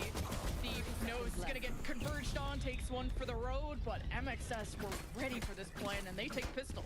Yeah, stars across the map, supported by the wall, players in the site. That's what was going to be very difficult, not necessarily only for Bones and Penny when they dash in, but everybody else that tries to follow behind. They're getting so separated by the amount of util that comes through, and you get overwhelmed by long-range ghosts, paint shells. No, I'm not saying innovating for innovation's sake is a good thing, but there's a time and place for it. And I think I think I saw was it Foot in that series that ran like that Sage comp on Icebox? Like, I don't think that's a good idea. Like, there's a lot of people that cook that like just don't have it very well ironed out. But I mean, it's just pistol round. It's hard. It takes a lot of effort, is what I'm saying. That's why teams just copy. Like, you guys don't understand. Like, it's very difficult to design a new comp and be like, all right, we have the A lurk down. We have like some kind of vision on B, or like a B lurk possibility. We have like a mid default possibility. We have a ramp control possibility. We have like a fast B possibility. We have a mid to vents possibility. We have like a mid to B pop. Like, you need to have all these things. You need to have a B pop, an A pop, an A exec, a B exec, a mid B, and a mid to A, and fakes off of everything. Otherwise, like, your comp just isn't flexible enough. So, like, you have to be able to do all of these things, and it just takes so much time. You don't want to get because just the effort necessary to be able to, like, who should hold what pushes and like how they should react when certain things occur, mod is still insane. That alone takes tons of effort to like get that down. To go up against YFP Arch in a 2 and by the time you figure it out, you're getting fucking anti-shredded. Yeah, that's exactly what I want to say. Right on that previous round, have Mata fight because he's confident he could build up a showstopper ASAP. Does the same thing this time around. Now has showstopper ready. Down mid. Hey, Thief gives them a chance, but now Mata will be denied off the ace. No fun for him. But YFP in heaven, best place he could be if he was gonna go to B, but has no idea where these people are. And Brock and Flyer are split up, so definitely know at least what site will be hit. 30 seconds left. That was definitely a winnable condition or possibility there like for Thief if he Flyer. actually caught Flyer, because Flyer only has his ghost. But Flyer repositioned down towards long Where's Thief gonna at the plant garage here? is everything. He could let Thief plant at this point. He could watch behind the box and give a chance here for Brock to rotate and help him out. And Brock still has a flash. So to go for a flash double swing and really pinch Oh, Thief. well played, Fly. I love that he's not moving right now. Dude. Is ready. Oh my god, he's playing it so well. But Thief is also Oh not my gonna god. play from B main, maybe knowing that the star was there. I don't know, but Thief But Thief has He played already with these cleared guys. heaven, God damn it. Smoked off backside. He's gonna just watch from B main. But Holy he heard fuck. the drop. And here's the Fly dog, is and goated. that's where- Fly is goated. Like, wow. This is simply the Just goat. waiting for the longest time. He had that sixth sense that somebody was going to come towards that B main, and especially when that flash went towards that spawn, he knows that there's more pressure for the players on that B heaven side to make Yeah, noise. and I'm only thinking about attack. Like, that's the thing is, like, you then have to iron out, like, you know, like, who on your team can anchor. Like, you might have all of those things on attack with a comp, but then you're like, shit, like, how the fuck are we going to... So, like, MXS then, say we're talking about Lotus, right? Like, they have to think about, like, well, fuck, like, how are we going to anchor C while also, like, getting A control with, like, our initiators, right? Because they have the power to get A control. They have the power to get mound control. But if they show it, then the other team is just going to bounce off of it and go the opposite way, right? So they have to, like, mask that. They have to learn how to mask it. They have to learn how to anchor the opposite side. There's a lot of little details, and it's difficult to run a new comp. It's very, very difficult. That well, they're even gonna have the Trailblazer. Oh, fuck. Chomp down on Otis Oh, here. wow, that got him. Huge. I didn't think it would get him. Physics back to heaven. YFP in a 4v4, put a dent into mid, and that's where someone like Thief can now explore. And whether YFP felt like they could go B, then you would have Thief as cover from that place. But YFP, now that mid is open, can see what A is all about, and Mata shuts down the option. Mata's everywhere, and they also flashed towards spawn. Nobody was towards B heaven, so to reposition from Brock inside A site. So he could support Vic right now. Let's come huge with the util. Oh, there's like 3 right there. Vic gets overwhelmed. YFP have evened up the numbers, but Bones is low. Now just hoping to get the plant. Smokes are clear from heaven. MXS peeking. Thief could definitely They win have this the round. lineup for wherever YFP Big could fight. emerge, but they don't Huge. have secured, and Thief gets Oh, red great like a boom ball. bot. The pink shells are going to be killer, too. Fire and even go down to that Let's go. hallway. We'll peek Watch in him the out. corner. Oh, what? May be Oh, no. able No. to push those rats out of the sewer. No. YFP do their best, huddle together as a team, stand together, fall together. MXS now tap the spike. no. Bones knows they're close, but against a rifle, that is a tough play. Oh. Tough engagement for YFP to take and fly with 2. Gets Oh the my defeat. god. A rare mistake from Mata that could have been costly there. Yes, Hello, he talked and about welcome throwing back those to- paint shells to rat out the ones hiding in the corner, but it bounced off the wall right at the feet of Brock, and that could have been bad No, bad to the I've seen players, that. especially if the contact with the Stinger came towards the end when Mata was trying to get the spike at halfway. I love the beginning of this round, though. This bait and switch, force out the dog, and get your opponent hit so you can also hopefully get more kills with the showstopper. But that final kill right there, that was bad spacing in the end for the last 2, but it's a lower buy. You'll take it there for YFP. You get some money in, you keep the economy somewhat low against MXS. Yes, you have a chance now to turn around into your favor, especially that Bones is 1 away from a showstopper. So they'll attempt to fight towards this side, and so will MXS. Wow. Early sky flash there from Didn't realize it was Physic, like knowing that. MXS Wow. like to play close, and they punish it. Thief hit bubble YFP, entry. the adjustments are coming earlier. They're established on the site. Now there's a camera from Vic that would try to spot structure there, but YFP kill everyone, so it's all up to Vic and Brock. Flash Oh, and good Trailblazer swing. available, but No. Brock doesn't even care. He gets 2. Has brought this down to equal numbers. Great Shows flash. up for Bones. Ring around the Rosie. Flashes. Galore. Brock with the Oh my God. Trailblazer spots where the 2 of YFP are. Just needs to line up. Gets 1, but not the second. NT. And YFP Huge round by live Brock, on. though. Oh my god, they lined up to that one. If he kept spraying, that could have been Broctagon once again with a clutch. But what a great double entry by Thief. So much good utility was thrown there from YFP just to push back that second round where they got plastered by both Fly and from Mata when they were on classics only. This time to use util to push him back. Thief didn't give a damn, just walked out, instant headshots on 2 players playing towards that B site, allowed for them to plant, but then Brock really made it difficult there for YFP to set up on the pulse plant, and that would have been a different story going into round number 6 for YFP. But saving grace, silver lining. We talked about the low economy. This is one of the fewer buys that you have from MXS. I mean, they're still running the economy on their side. You see a lot of these players are playing half shields because they want to have a healthy buy in the next round still. I've got your trail. That engagement favors YFP, at least They clear mid, they draw out Odashima's attention there. And YFP head towards A. They jump past the Viper wall, but right into the sights of Vic. And man, They're fucked now, they're broke. YFP got caught. That's what you got to do when you double dive too. Try to understand where the Cypher is setting up. If not, you just get slingshotted back and just caught like a web in I'm looking at this clip, guys. a fly in a spider's web, just like Penny did.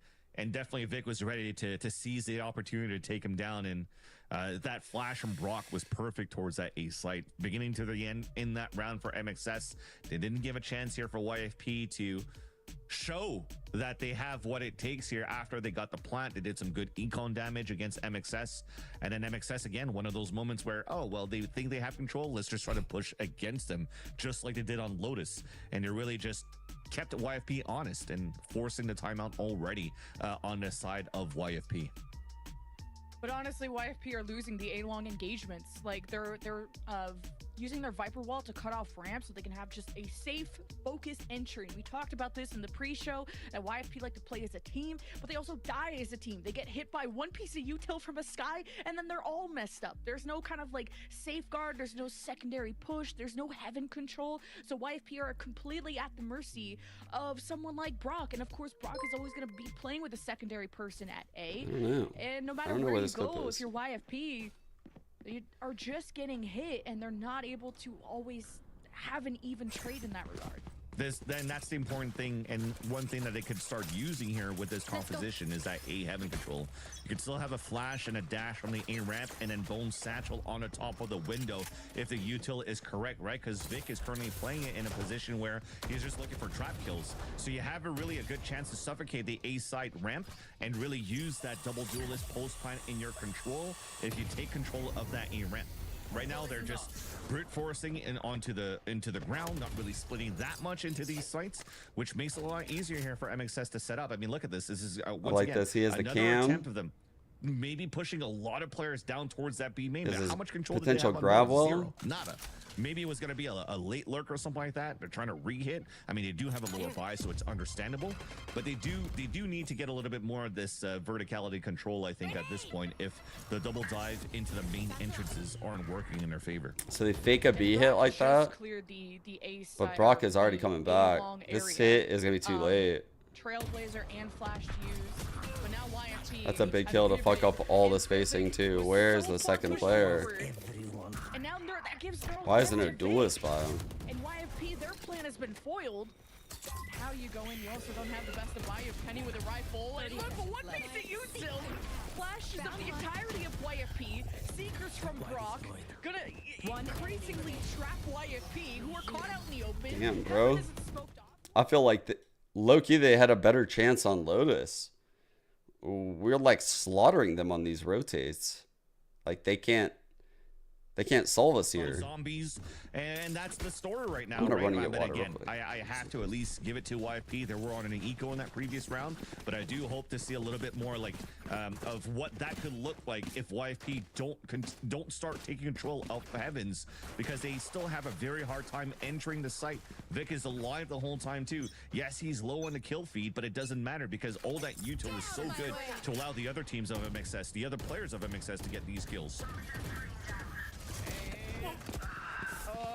Jonah with first blood. It looks like they don't get hit by util this time, and satcheling in. Brock gets caught mid-flash. And YFP have the two-main advantage, and they even catch the ramp flank out of MXS. And that is this anchor physic. Sorry about that, guys. Push him off. I probably should have done that a long time ago. My throat is so dry. YFP just upping the aggression and forcing MXS to make quicker Couldn't find like a decisions. good time to do No it. longer in MXS's control. Fly is in a 1v5. Not even willing to save the rifle, gonna do what they can, and YFP get a Zenny flawless. Yeah, you said it correctly with the YFP forcing lost MXS the round to when I make left. decisions, but Fuck. unfortunately it wasn't the correct decisions at that point. All If you saw good. that. I came back. We got Showstopper and Pit. We had an insta pit mid. I love this little thing we do on Split, by the way. We trip A and trip B. Like, just full map control for a Cypher. We make Cypher look so busted. I like that little change. It caught MXS off guard, and when they were caught off Oh, he guard, put it in everybody sight this tried time. to make individualistic hero plays. Because again, back like Lotus had that confidence. All right, we once got the fight pit back mid. against YFP, think that it could be alone in A trip on down B two with them. Like with like the double Astra stars and Astra playing from hell. Like pretty solid setup. Even though B looks weak on the minimap, like getting through this might require some effort. Oh, the flash misses. front of the B site, there's stars in a trip, and that will help here. Fly a fight. They're pinging backside, saying he's been backside a lot. Uh-oh. Yeah, there's a lot of util for YFP to try and dash through, and Bro, they were so concerned with backside. still stands.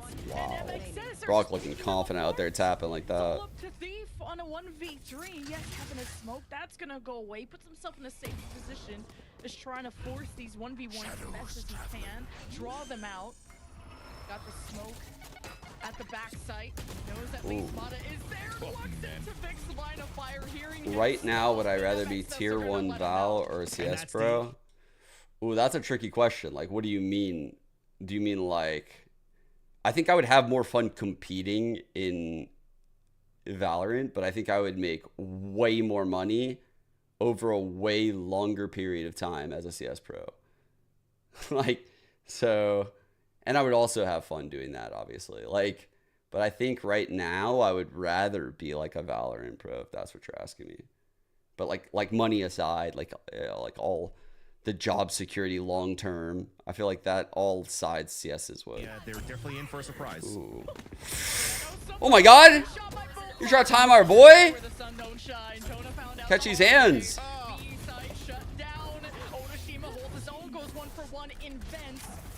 YFP. Who else could emerge? Gonna see what info the trail. CS traveling is rough.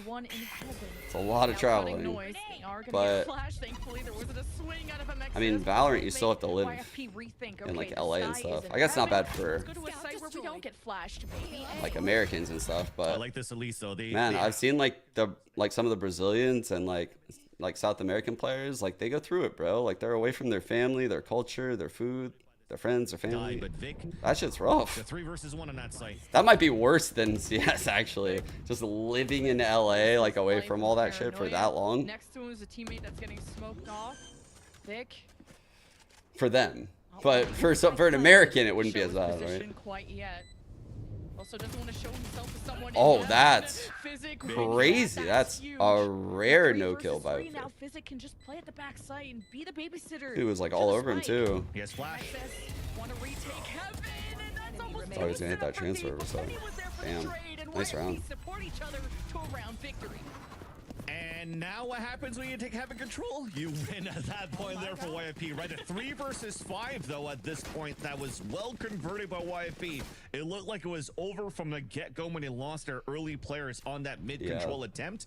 But the protocols and... I mean, CS players make a shit ton of money. I think CS players might make, at this point, the most out of any of the esports. Maybe, unless you win like a Dota TI or some shit.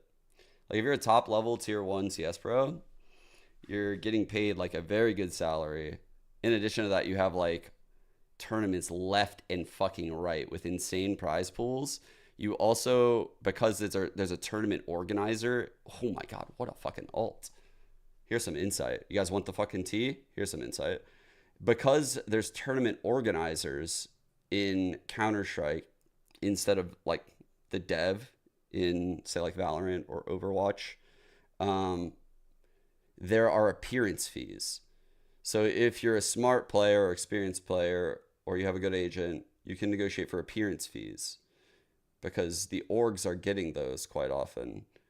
And that will stack up. So like you get the salary, you get the prize money, you get that, you get fucking sponsors, you get, bro, like the CS players are just printing money basically. Like it's just free money out there. And in addition to all that, it's an open circuit that anyone, anywhere can invest in a team.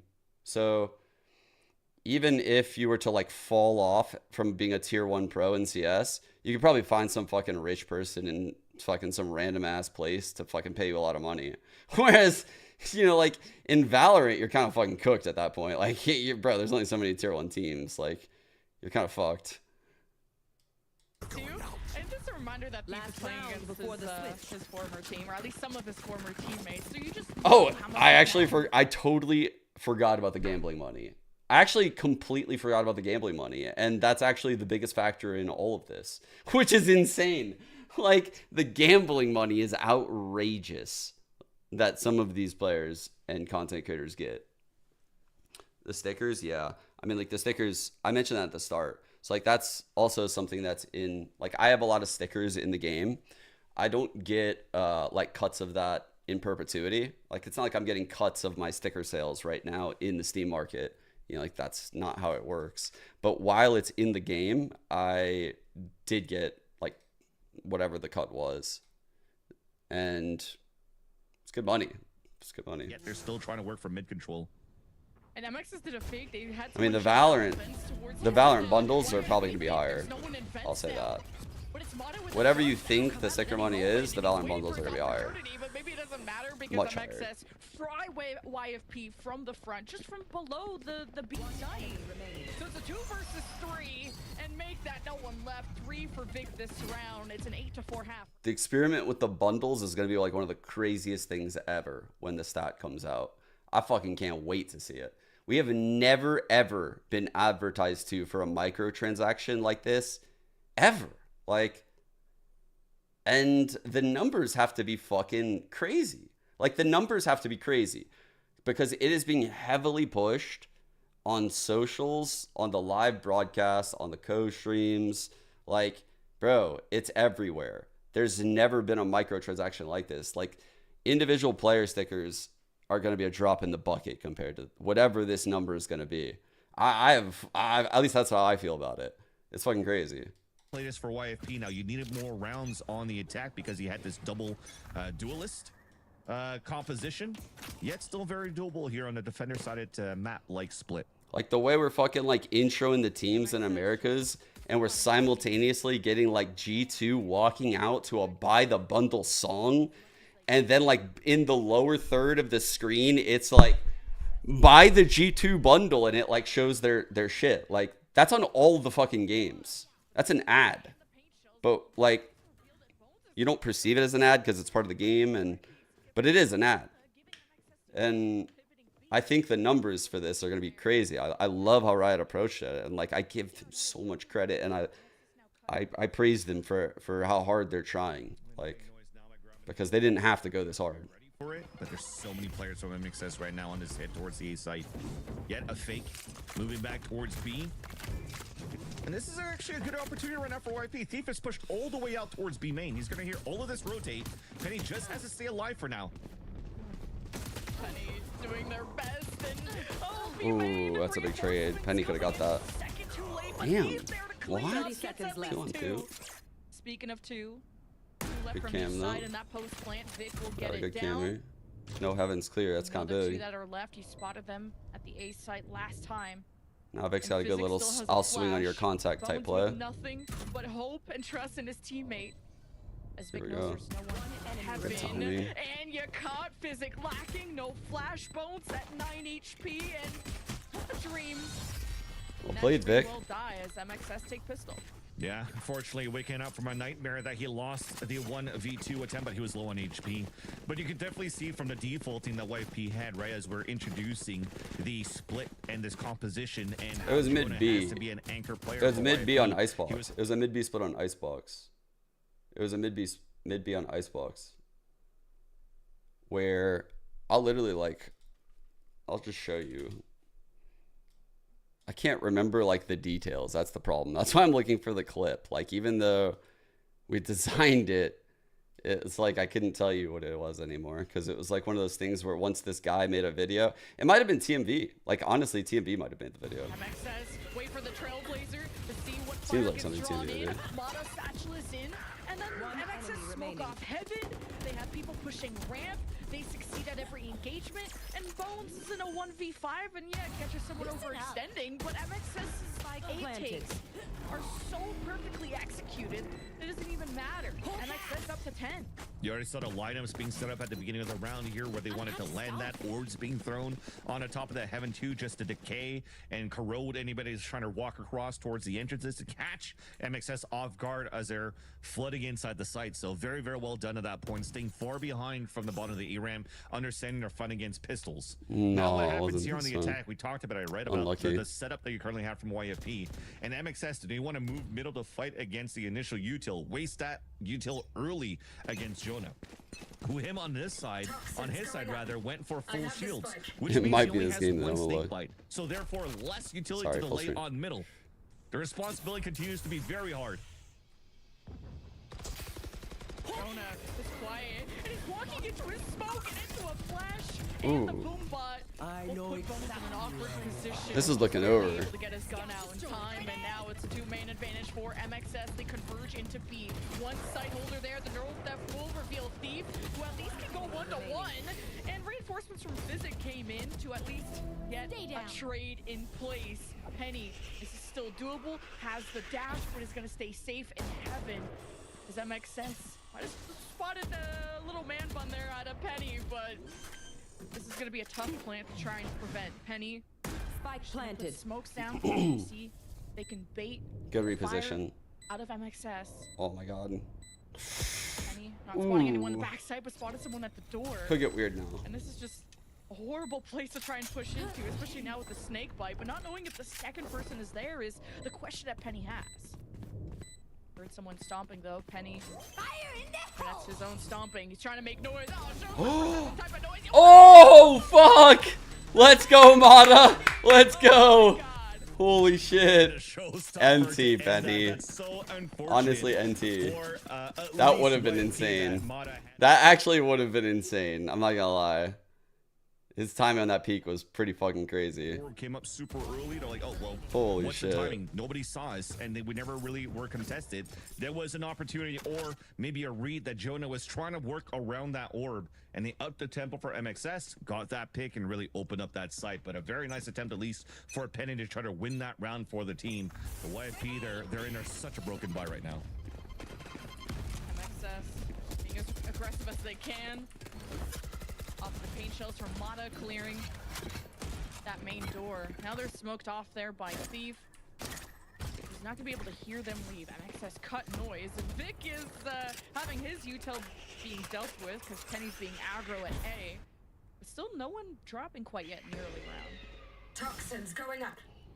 It's a flash. They're seeing the difference That's there a from no YP. man. They're trying to adapt a little They bit see more we just too, leave because they Mata have the in judge here. from Bones inside This middle, wall is so like they can starving them still of delay as much info as they right could here. from that B. They have no info here, no info But here. that means there's nobody playing towards And this this A is, site now. we're Penny's basically holding baiting them to solo, play here. and he doesn't even have a dash. He used it early in the round.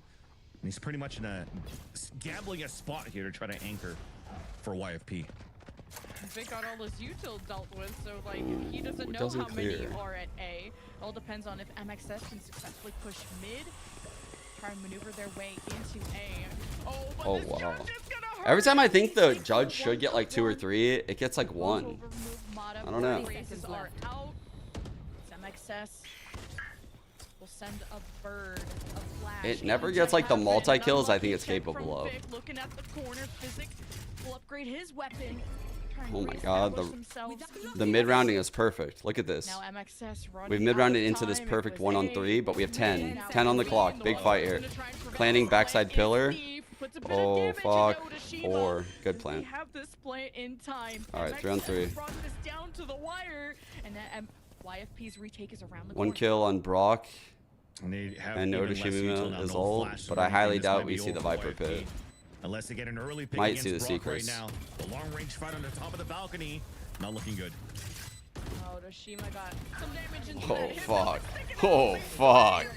They just giving haircuts out there. Series point to start deciding YFP's destiny, if that'll be relegation or not. Yeah, that's why I was hoping that with that call that there's 3 players alive. They have no util on their side. They haven't been really winning their fights in these long-range battles against MXS. Odorous looks so goated on this team, man. I love the player he looks like on this team. Like he's in that like less style role, and he's shooting like less. Like he's the way he like is bursting his gun. I almost feel like he's watched a lot of less VODs or something. But Thief, that overextension in the back of the billboard was everything. He needed to stay alive or to at least get one. Like he's like a burster. Now we're just exploited by CCers, yeah. Yeah, that makes sense. Bring it all to utils. Ooh. Just have YFP focus on that. Risky and by not on Penny. the I don't know about bodies, that play. and they're all the smoke, the fire, and the flames. Should about do it Penny, though. Blade Storm that gets shut down, and MXS have the plane and the pit. Oh YFP fuck! follow the dog, Oh my god! and then Couldn't they're get just away. getting Uh-oh. mowed down. Bonezo Wait. still has a judge, Nah, and we that good, we may good. do some work in the I'm pit, not but gonna lie, the boys looked fucking insane this week. They looked crazy. They're so ready for playoffs. I hope we keep this form for like a month. Because, goddamn, we looked really good today. Like, we were frying in the individual fights and our teamwork cohesion. Like, our spacing was great. This was a really good series. Especially going into playoffs. Let's go. We had the fucking great start. We had a bit of a lull. And now we're going in on a high. We have some good momentum. I was worried in the middle games. Let's hype YFP up that they at least can take 8 rounds from every team, but I guess not this time. Yeah, I think that was a classic caster curse right there. But I mean, it is hard when you're looking at the component that they have, right? I mean, MXS, I think they've done a really good job throughout this split in kind of leveling up. We got to see a couple of stumbles, and I feel like they've learned really, really well from that. So when you're going up... So basically, like, the premise of, like, this icebox strat is, keep in mind, it wasn't this icebox. Like, this wasn't here. There was an alley here. So it's just how this plays out is very different. I don't know. Let's see. What can we do here? We could do like this. Just make it. Bring it back. Is this how it was? I don't even fully remember. Something like that. All right. Something like that. There's a box over there somewhere. Over here. So the premise was like,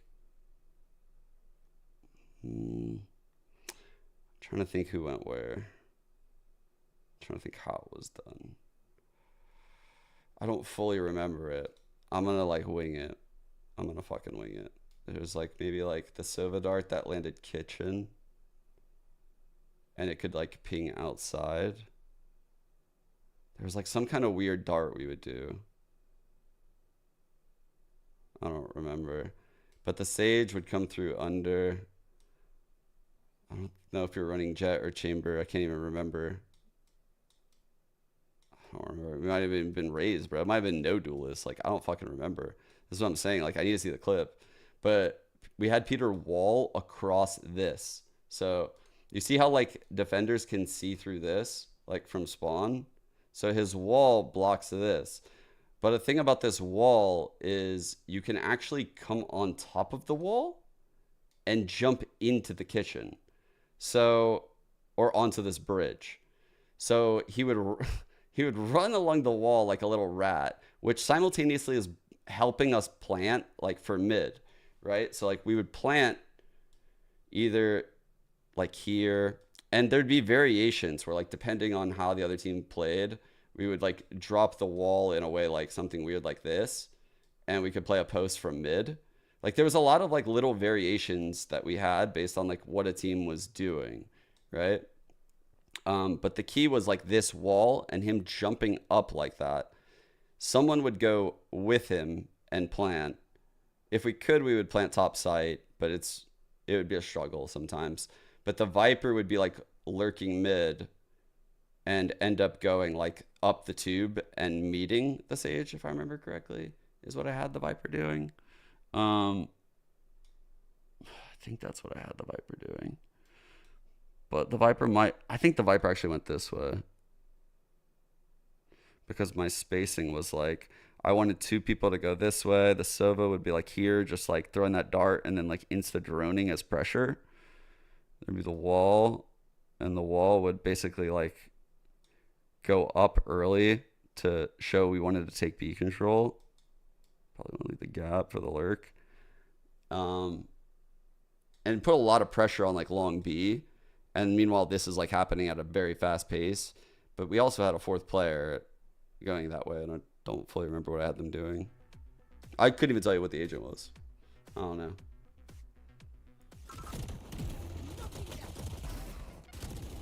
One enemy remaining. Spike down. That's the shot. That's like the gist of the shot.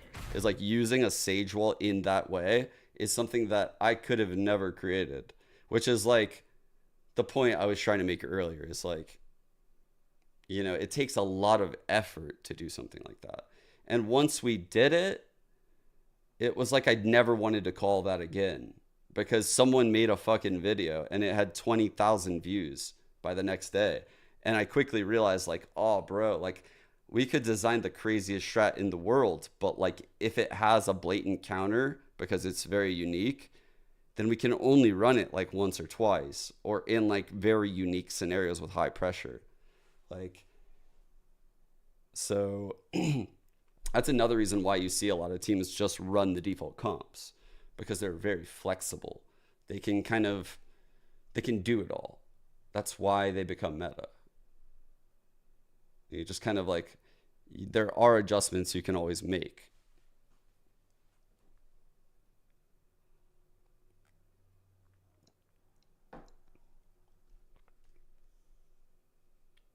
But yeah, I remember like around the time that we did that strat, it was,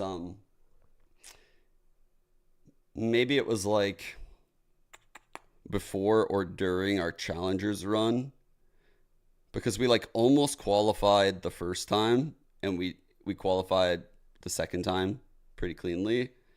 And I think during the first run, I realized like something that I didn't anticipate, which was like, all right, there's these big open qualifiers for challengers at the time.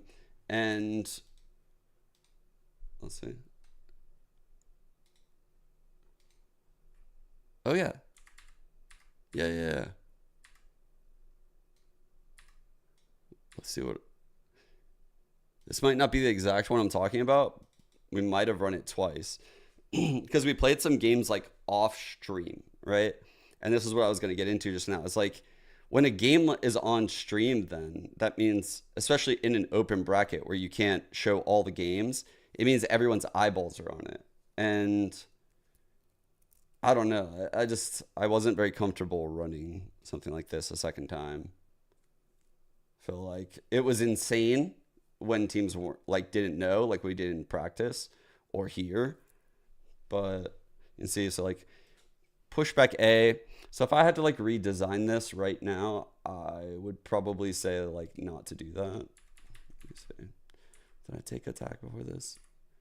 Yeah. Okay, so that's him shocking this chamber trip. So the start is like, that's the lineup I was talking about.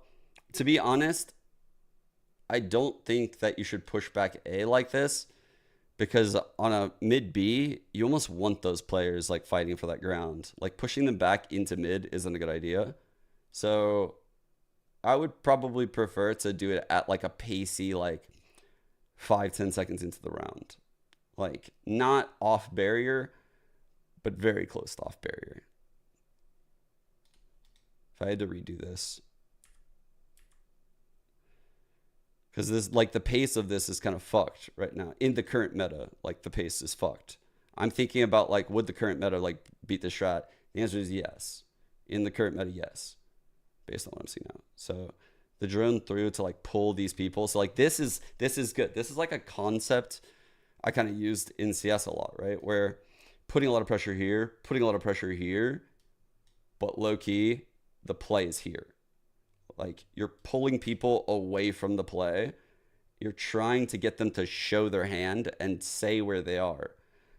And it's very easy to do that if you have the right ways to approach it. So they're walking through mid. They walk into the orb. That's right. Okay. So one of the first problems I ran into in this strat was like, I wanted to go through mid, but I wanted to be sneaky. And most teams at the time were using their Sage wall as the mid B, and because it's hard to mid B, it's hard. So that's why people are like, don't go mid on Icebox, don't go mid on Icebox, because of shit like this.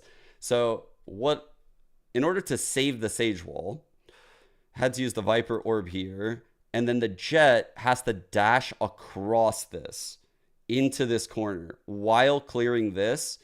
And if the Jet dies on this dash over here, which is slightly off of the corner, mind you, slightly off of the corner.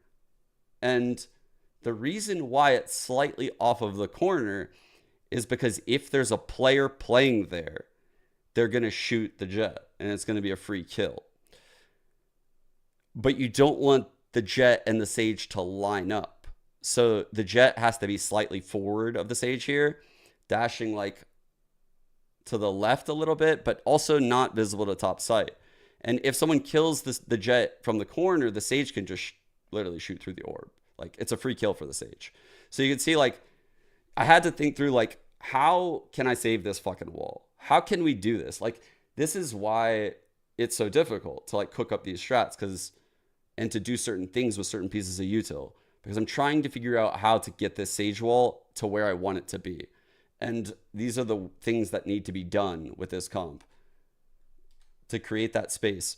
The Viper I had come up because if you're going to progress forward like this in any strat, or at least this is my philosophy, and you'll see this in like a lot of the teams that are in-game led by players that I in-game led. So like if you watch like a Shaz led team, like this is like the base thing you'd see, but you don't see this in all of VCT teams, which is something like I was saying earlier, like this 1-1 with the 3 going like this, and 2 people are trusted in a certain scenario where a lot of the variants had already been discussed, like how they were going to approach every single one of these peaks, while the Viper has to stay back because it's the Viper's job to hold this kitchen and then eventually pinch with the Sage. But as 2 people work up, having the third player pause and hold from the back lines, so that way like weird counter flashes don't get everyone, footsteps aren't known for all 3, people can't read rotations really well. Like there's a lot of reasons for it, right? Like you just keep going on and on. But the spacing here is very important. It had to be like thought out a lot to even like get this to work. So you see the Viper moves over to kitchen, the Jet cloudbursts the ground right here to live, and then ends up updrafting into the site, right? The Viper wall has to be popped. It's something we realized it kind of protects the Jet even more. So like timing with the Viper wall is also very important on a strat like this. Simultaneously, below the Jet, Asuna is walling across this thing and coming up into the site with him. So Bang is holding kitchen right now. Asuna's jumping up here with Will. The Sova's lurking long because the Sova made presence, right? They know the Sova's here. So he knows that one of them has to be holding this, right? And that's fine. Like, that's fine. If this guy wants to ignore the Sova, like say like they double challenge like the other side, and Derek sees on the minimap 2 people are challenging over there, he has my permission at that point to like run it down. Like literally just run it down. Because of how rotations work. Simultaneously with all of this, like this pinch happening, which I wanted to design, I also was aware like there's a huge fucking hole in this, because what if a guy pushes, like people will rotate, like by this time people will rotate. So instead of like having this player come B and push back B, I found that it's actually more valuable to have this player almost be completely out of the play, just holding mid and being like a late line lurker and like third contact, because then you're also in an insane post plan, in addition to like knowing exactly where the retake is coming from. So like you have all of the info, and it's just very powerful. You can see like it's a chamber with a TP out of mid, like with his alarm bot over here, so he knows no one's pushing A. And if they fight him mid, he could TP out, right? And since they're aggro fighting this, right? The Omen is one-waying this. Derek makes a really good play to say, fuck this. Like, there's no point in going long B. Like, we could pinch it from this point, but actually it's better fighting for different ground at this point in the round. Like, honestly, it's a really good heads up play by Derek. It's not something we talked about. So he meets up with Will. They go re-clear. Or I'm sorry, that's Stellar. I forgot we had Stellar playing Chamber. So you just see, like, this is just the very powerful post. Like, where we are positioned right now and where this plant is, bro, good fucking luck. Like, good luck. But this took a lot of effort, and I feel like we could only run it like once or twice.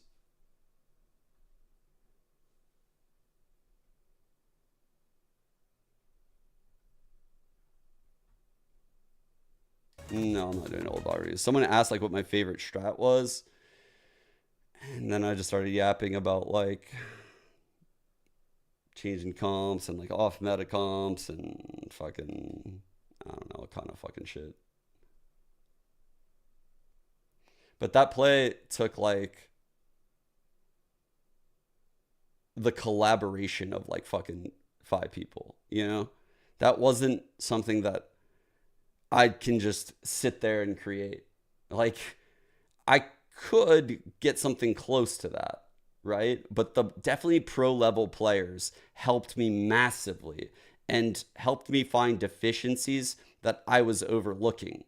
And I obviously I realized that too, seeing it in practice. Like, I might cook something up the first time and I'll have the boys like run it in practice, and right away I'm like, bro, this is so dangerous. Like, when Will dashes here, like 8 things can happen. Like this, we need to reduce variance at this stage of the round. Like, I can pick it apart when I see it, but like thinking about it blindly is very difficult. Yeah.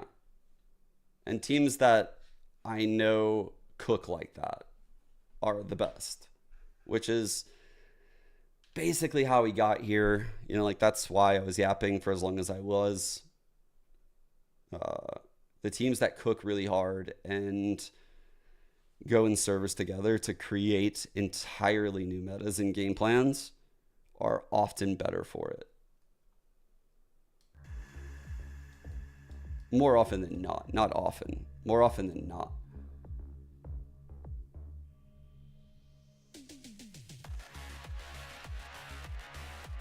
I mean, there's a million counters to that play. There's a million counters to that play.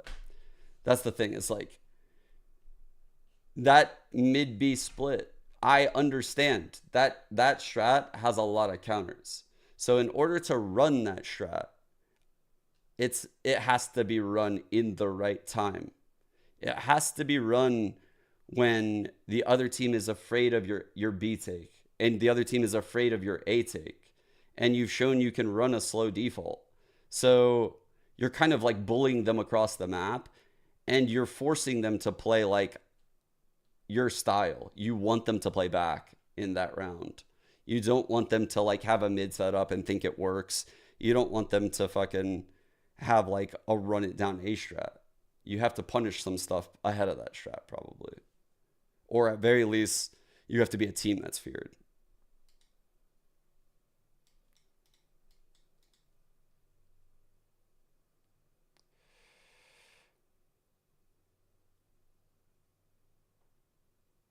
Are they already in relegation? I thought this match meant something. Are you sure?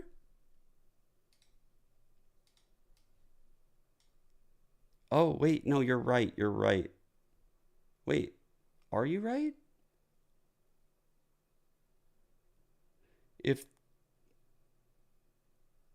So if they win and they have 4 maps, head to head first. Ah.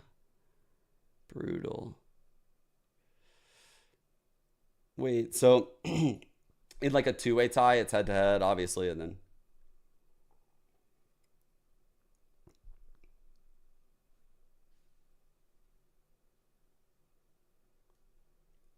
normally it is head to head if like 2 teams are tied because it makes sense.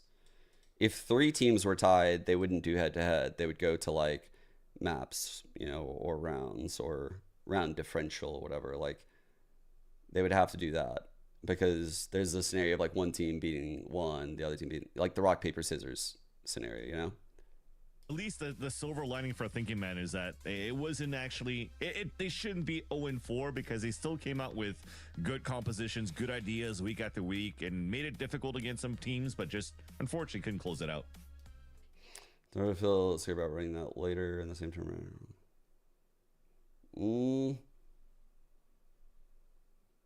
I would have done a variation off of it.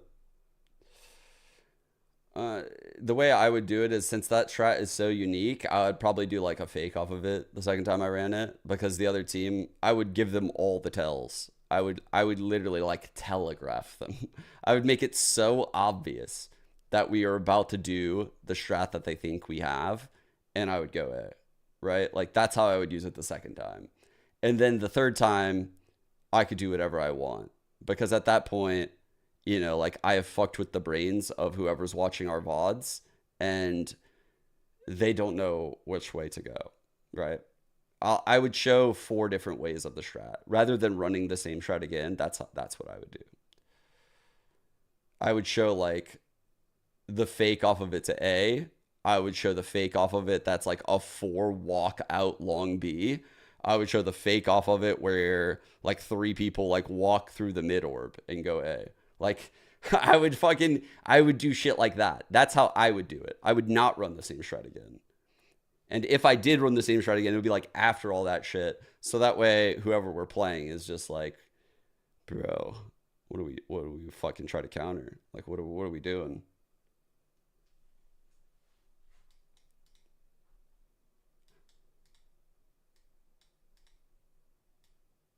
Yeah.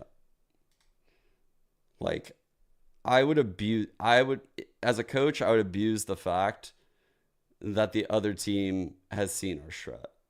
I'd frequently abuse that. It's not like I would see, here's the tricky part is like, you not only, so you have like a good base play, right? And then that is seen in a VOD. You have to then say, okay, realistically, like what counters this shit that they can do? And you think about it, and then you think like, can I beat that? Or do I have to wash util with that play? Or positionally, are they aware of this spot or that spot? Or the alternative to that, which sometimes I'll take, is slightly switching the util to catch them, right? So make it look like that mid B. Let me think. I'm losing my train of thought here. Let me see.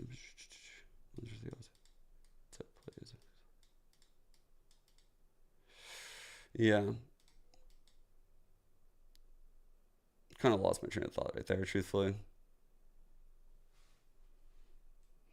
The young Zoomer out there that can definitely be putting up those numbers on the duelist roll. Yeah, if anything, he was probably the one what's good, that Storm? made a lot of players and a lot of fans actually turn their heads and be like, honestly, dude, I think Thinking Men are way better than their fucking record. that he did on Ascent when they're trying to qualify. I think that was against Berlin when they actually made it here into Challengers. And once it got to that point, yes, I think Paint still does a very good job for the team, though, right? 47% success rate in first blood. You're still trying. Should be a fairly good game. First, but you need that utility behind him so you could get the most value out of it. Paint's so good. Despite the results that we're currently seeing from Like, they're so much better than a winless team, you know? Like, they'll certainly come out of this relegation tournament in my eyes. If they don't come out of the relegation tournament, that would be like the biggest upset ever in my eyes. Because their losses, the teams they're losing to are going to be a lot better than the teams in this. And these guys are actually quite fucking good when I watch them. They're playing people close. They're like showing different looks. I don't know. They played some good teams. They played QOR when Core heated up. They played us and lost. They played Oxygen and lost. The loss to YFP is like the only one that's questionable. This is the only one, and this is why they're going to be in that relegation tournament, unfortunately. This is YFP's only fucking win. It's the head-to-head. And if you look, it was like they kind of threw this. Look at this. I mean, this is a throw. To not close this out on attack side of Lotus, their pick. This half literally is the reason why they're going to be in relegation. That's crazy. Because then they just come out and they dominate them on binds, and then they start to arena. Running a deadlock. I mean, that's kind of fucking grief. So, unlucky. Seeing the light now. This is now an easier match for them to try and take. Both these teams are coming off of a loss, and TWT, I don't think you should put all the eggs in the pancake basket or plate, whatever you want to call it. This has to be a team effort, and that's where I really liked Mame as kind of that secondary carry. Oh, yeah, Screwface was IGLing too. I didn't know Lear was the IGL though. That's kind of crazy. Last-minute adjustment here, and this is where we saw Will come into the roster, and I think it's taken a little bit. What adjustment? What'd you say? Everything, but like what we saw last week, I think was really, really good. And this is a Will slotted in this team that I want to see a lot more of when we look back at his like week 4 performance. Yeah, and that's exactly what Lemon Key was saying too, right? They lost against 2 of the top teams. Apparently, it's head-to-head first. Oh, Roy said they can qualify, so it's not head-to-head. Though, I freaking love Will. Despite him maybe not putting the right numbers Really? in the categories of entries or impact frags or whatnot for Together We're Terrific, I had a chance to see him do an interview live in a crowd at the VCT America stage over in LA last week, and he was invited by, I think, 100 Thieves to come in and watch. He was supporting his old team, and he was vibes all around, like smiling, having fun, hyping up Bang, and also just happy to be there. And I think that's the right mentality that you want from a duelist like this too, because if you're looking at the young guns that are currently doing well on the America stage 2, they're just thinking about one thing, and it's just to kill. Sometimes, as Oxy says, they're not even thinking at all. They're just going. I don't know. I think like it's weird. It's because you cannot have it both ways. It's like I want my cake and I want to eat it too type of beat. Like if these two teams were tied, right? Hypothetically, like, or we could have it over here. Over here we could have it tomorrow. Actually, they play each other. It's right in front of my face.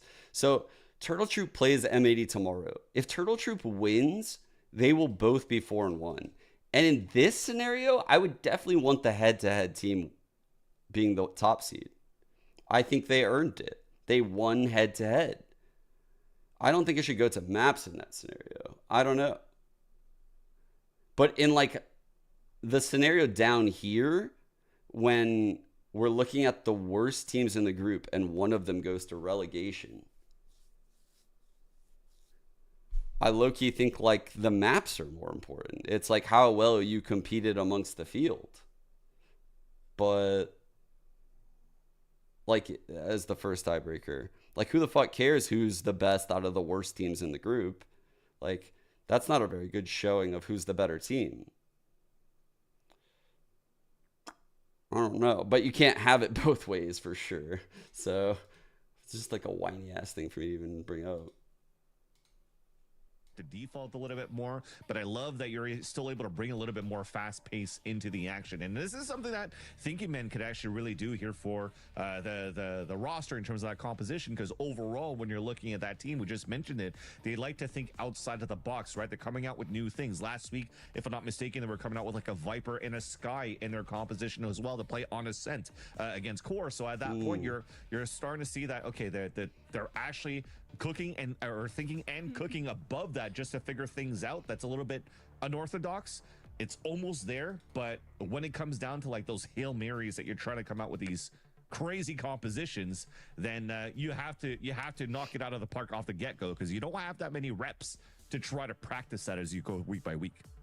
Yeah, and Lotus picked by TWT is a map they're very comfortable on. We've seen a lot of Lotus in in challengers. Meta, I feel you know, like your Raze, Fade, Viper, KJ, Omen, like very standard. Thinking Men are more on maybe at that MXS type of approach, not with the Brim, but at least with the Breach Gecko. And we saw kind of how explosive and overwhelming that can be when it came to the retakes of MXS. Now, Thinking Men isn't MXS, but maybe they can take a page out of that book. It'll definitely be really interesting to see. 2-0, Definitely one thing that I always YFP02. applaud with Thinking Men is their ability to kind of adapt and kind of keep us on our toes, no matter what kind of they're thinking of. But that definitely, when I'm looking at this together, we're a terrific Interesting. roster as well. I keep What? looking at this roster like, yo, there are some really, really strong pieces here, Van. So I definitely think in this series, out of any other, this is where we can see a 3-mapper. Yeah, I'm hoping to see a 3-mapper. If not, again, I'm kind of like, I like the story over the underdogs too. I love Mame and everybody else over at Together We're Terrific, but I'm hoping to see a nice little victory here from Thinking Men so that we can add a little bit more spice into the importance of this series and the importance. Well, why would they need of to be the up in Winthrop versus both? Glazers game You know, tomorrow.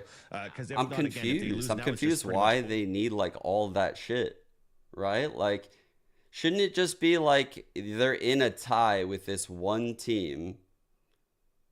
It's either head-to-head maps or rounds. Like, why is it so fucking complex? You got the rule book? We're trying to figure out like what the tiebreaker is right now. Like if Thinking Men win this game, if Thinking Men win right now, they're going to be one. Oh, sorry. I won't right there because I'm about to use that. They'll be 1-4. They'll be tied with YFP, and they'll have more maps. They will. They'll have 4. Whatever this, it could be 8 or 9. Let's just say 9. You know, like they have 2 more maps won, and they have the same amount of maps lost. Their rounds are going to be higher, and their differential is going to be better. But the only thing that's not going their way is the head-to-head. So, like, it goes head-to-head into maps. There you go. All right. So the tweet's wrong. There you go. Unless the rule book's wrong.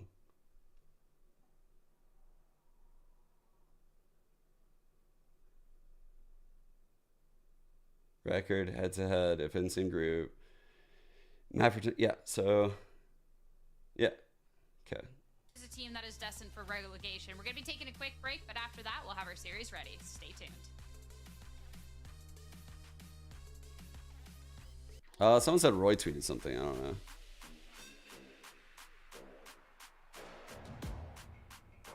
I'm not really sure where it came from though.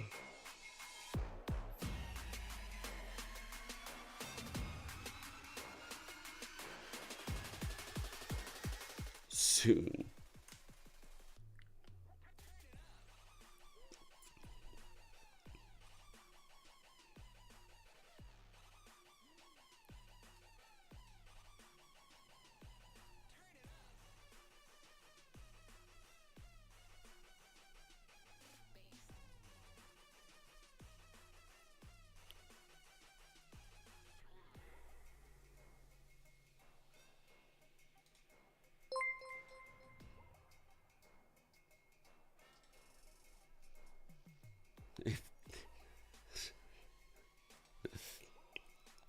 Yo, Oasis. Thank you for the 2 months. I appreciate you. Thank you, thank you.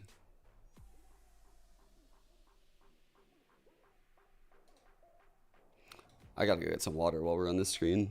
Just trying to see if I missed anything real quick.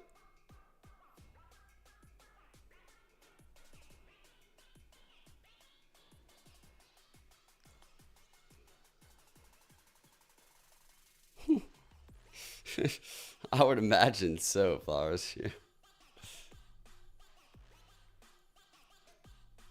What's up? Aspects. Okay, getting water.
is a team that's good when they're together. But how good will they be? Because this is going to be an interesting match. I hope for a close one because there's a lot on the line in terms of relegation.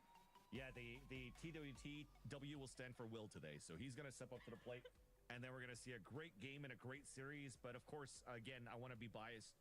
I want to give a chance, and I want to see Thinking Men pull this through. But we're starting things off now on Lotus to start things off, and actually Thinking Men, as we're mentioning how they like to play a little bit outside of the box. They're going a little bit of like almost, I'd like to say, a Paper Rex style, as they're still going to keep a Jet now on Lotus, which is going to be very interesting here. A lot less utility right now for Thinking Men, especially when they start off rather on a defense. This is going to be the biggest test right now for the team. If they could muster up a couple of rounds, if they're like at 3 or 4, I think they're going to be at a decent spot, again, because they have so much less util, and you're counting a lot on Scrubble Bubbles to pop off here that he's stepping away from the Omen role. Yeah, really interesting that you go double duelist here, and at least you don't give up the raise because you need the boom. Yo, what's good? I have bad news, chat. The girls have dance class today.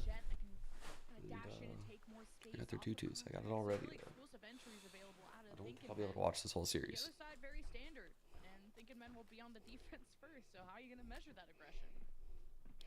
It might be fairly quick too. I mean, at this point, when you have the Jet that's going to try to double duels against one ways or whatnot. I mean, that's the biggest thing. Also, that they're going full Paper Rex. Let's go. Jet, so that you can't really get her posted up on these off positions. So we'll definitely have to see at this point now. So now Thinking Men on the defense. There's a little bit of more aggression coming out from front B side. They use the camera to try information towards C, so they can try to pinch on both angles. Why is it bad? Bubbles actually has a sheriff. It's not bad. It's just that I can't watch this whole second series with you guys. Out of Neptune, who's forced to fall back. Yeah, Neptune falls back, trying to get early info on Sand. Okay. Fade util. Now the boom bot patrol the right side of They're A. pistol right now. Swing left.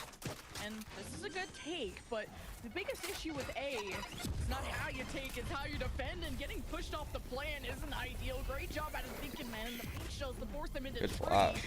Got intel on the other side of this pillar with the sky flash, and they go 1-to-1. TWT don't have spike, but they That's still pink shell. have a will to live. Speaking Oh, of will to live? I see what you did. HP, Mame against Scrubble Bubbles, and then more engagement, the sheriff. Oh, fuck.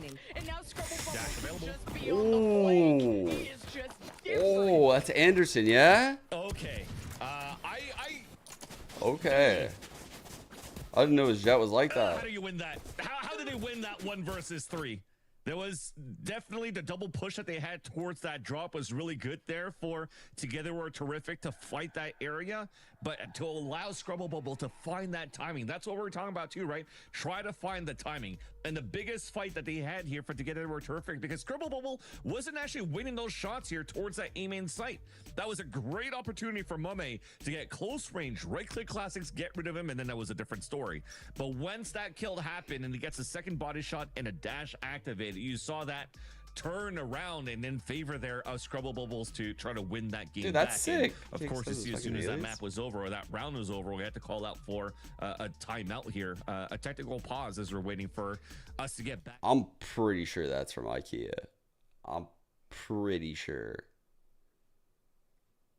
I haven't been to IKEA in a long time, but I'm fairly sure that was there.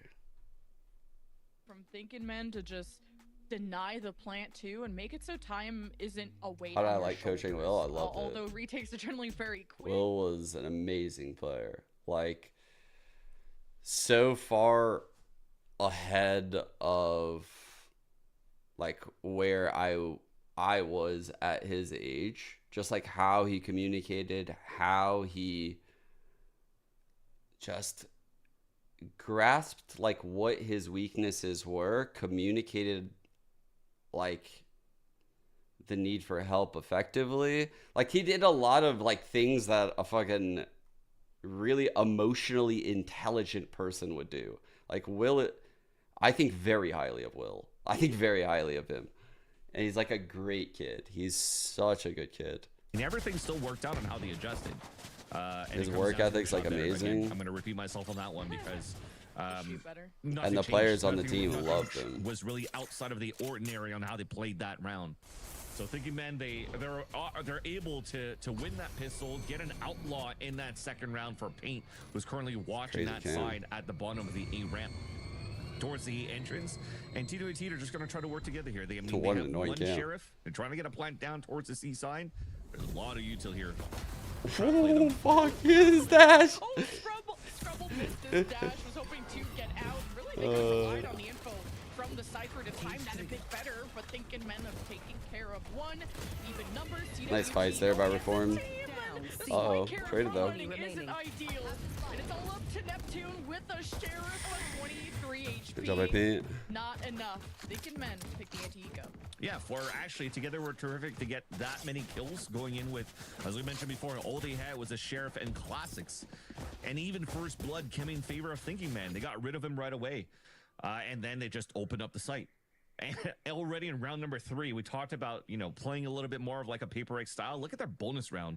They're trying to really invest into catching TWT off guard and already going into an op and an outlaw on top of that. So that's probably going to secure 2 angles at once. You see here, Vix holding towards Not the best the ops towards the A side with Sky Flash to help him out.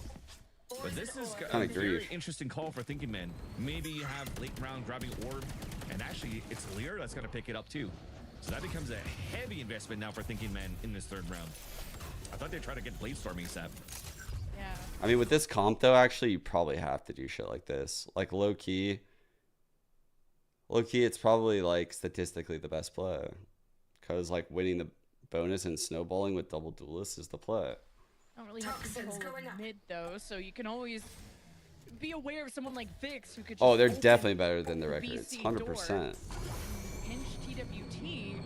They're gonna That's what I was saying earlier. Yeah. They obviously don't see Vix, and with an outlaw, it could be a great long-range fight for Vix to take when he's in a safer spot. Trailblazer from Lear to see who is still in spawn. We'll be spotting Campeki in that case. TWT don't feel fully safe, especially after Ooh, that's a wow, that's a hard rocket to hit. What the hell? I'm surprised that hit. Gonna slow things down, hiding in these Cypher cages. Still a 2-man advantage is great. Like shooting up like that? Very hard. You're happy that Will missed a showstopper, so you got that kill in the end on the top behind that pillar of the C site. But look at the position you already have on defense. They had both riflers, snipers working together on this B site. Body shot for 138. Couldn't get that kill into Kempeki in the end. Was that a I was sheriff going to say clip? both of those guys probably could have stayed towards that B site to control and save these rifles. But you could definitely see that it's GG already. You're trying to make it expensive for Together We're Terrific as Lear is playing towards the waterfall. But at least for the rest, you're saving for this op. Kempeki is actually on a hunt. They don't know yet that there's an op in the hands of Scrubble Bubble. Fuck. But they're about to pinch him. That's rough, dude. Oh, and the op gets taken out. Zenny flawless for TWT, and a great adjustment of not being overly aggressive in C, not just satcheling in. They got the op too. Mame has it. Really what? To force this antsiness out of TWT, really making sure they have their backs covered in B, because people who leave B open then usually get pinched. Someone can come through B door and spray in the back, and that's where panic ensues. But TWT really took their time. Such a hard rocket, dude. That's a very difficult. And that op is actually going to get picked up by Mame. I mean, you can't be happier than Mame as he gets a free op in the next round. You have to like think about what you're doing, like as you're moving a million miles an hour. To see if anybody's going to peek through, but unfortunately nobody there. But you're definitely happy for Together We Are Terrific that you were gifted that in this round. Money's aplenty as well for your attack side. Well, Thinking Man, they have the gun round. Scrubble Bubble. They're gonna wait this out again. They do have at least a lot of mountain control at this point. They're just waiting for this smoke to disappear. So they can fight What a ridiculous lineup, dude. Crazy. The haunt spotted out fuck. Thinking Men through more fade util, but yes, Campeki was actually lurking at A, and Scubble Bubble was being quiet. And now that the pick was TWT, just like that. Make the call. Wow. When you kill a jump spotter like that, you know the site's very close to clear.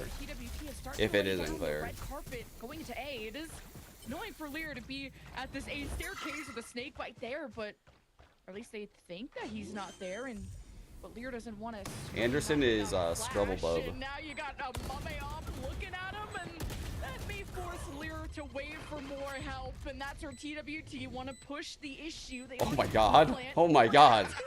Snuck up spawn literally in the smoke. Neural It's not theft in the impossible for 2-on-3. 2 versus 3 Hard retake clutch for though. Thinking Men. Even with the neural theft. But with this neural theft from Reform, they know they're at the other side of the site. Can't Pecky just hopes to spray and spray? The spike keeps being tapped. I don't know if he should have used that there. Gets a lucky shot through the smoke. Didn't look very TWT winnable. even things up. I love that little bait that Kempegi kind of did on that lurker on that A side. It almost like he went for that barrel peak looking Oh, towards I the have no staircase, idea and then right he was there. sticking to be seen in a I have point of no view of clue. Scrubble Bubble, and Scrubble Bubble was like, oh, I got a stinger, I could find this timing. But immediately after I literally Kempegi only have was- like I rarely watch like full series from the other regions. I like to start my morning like just chilling, watching like EMEA by myself.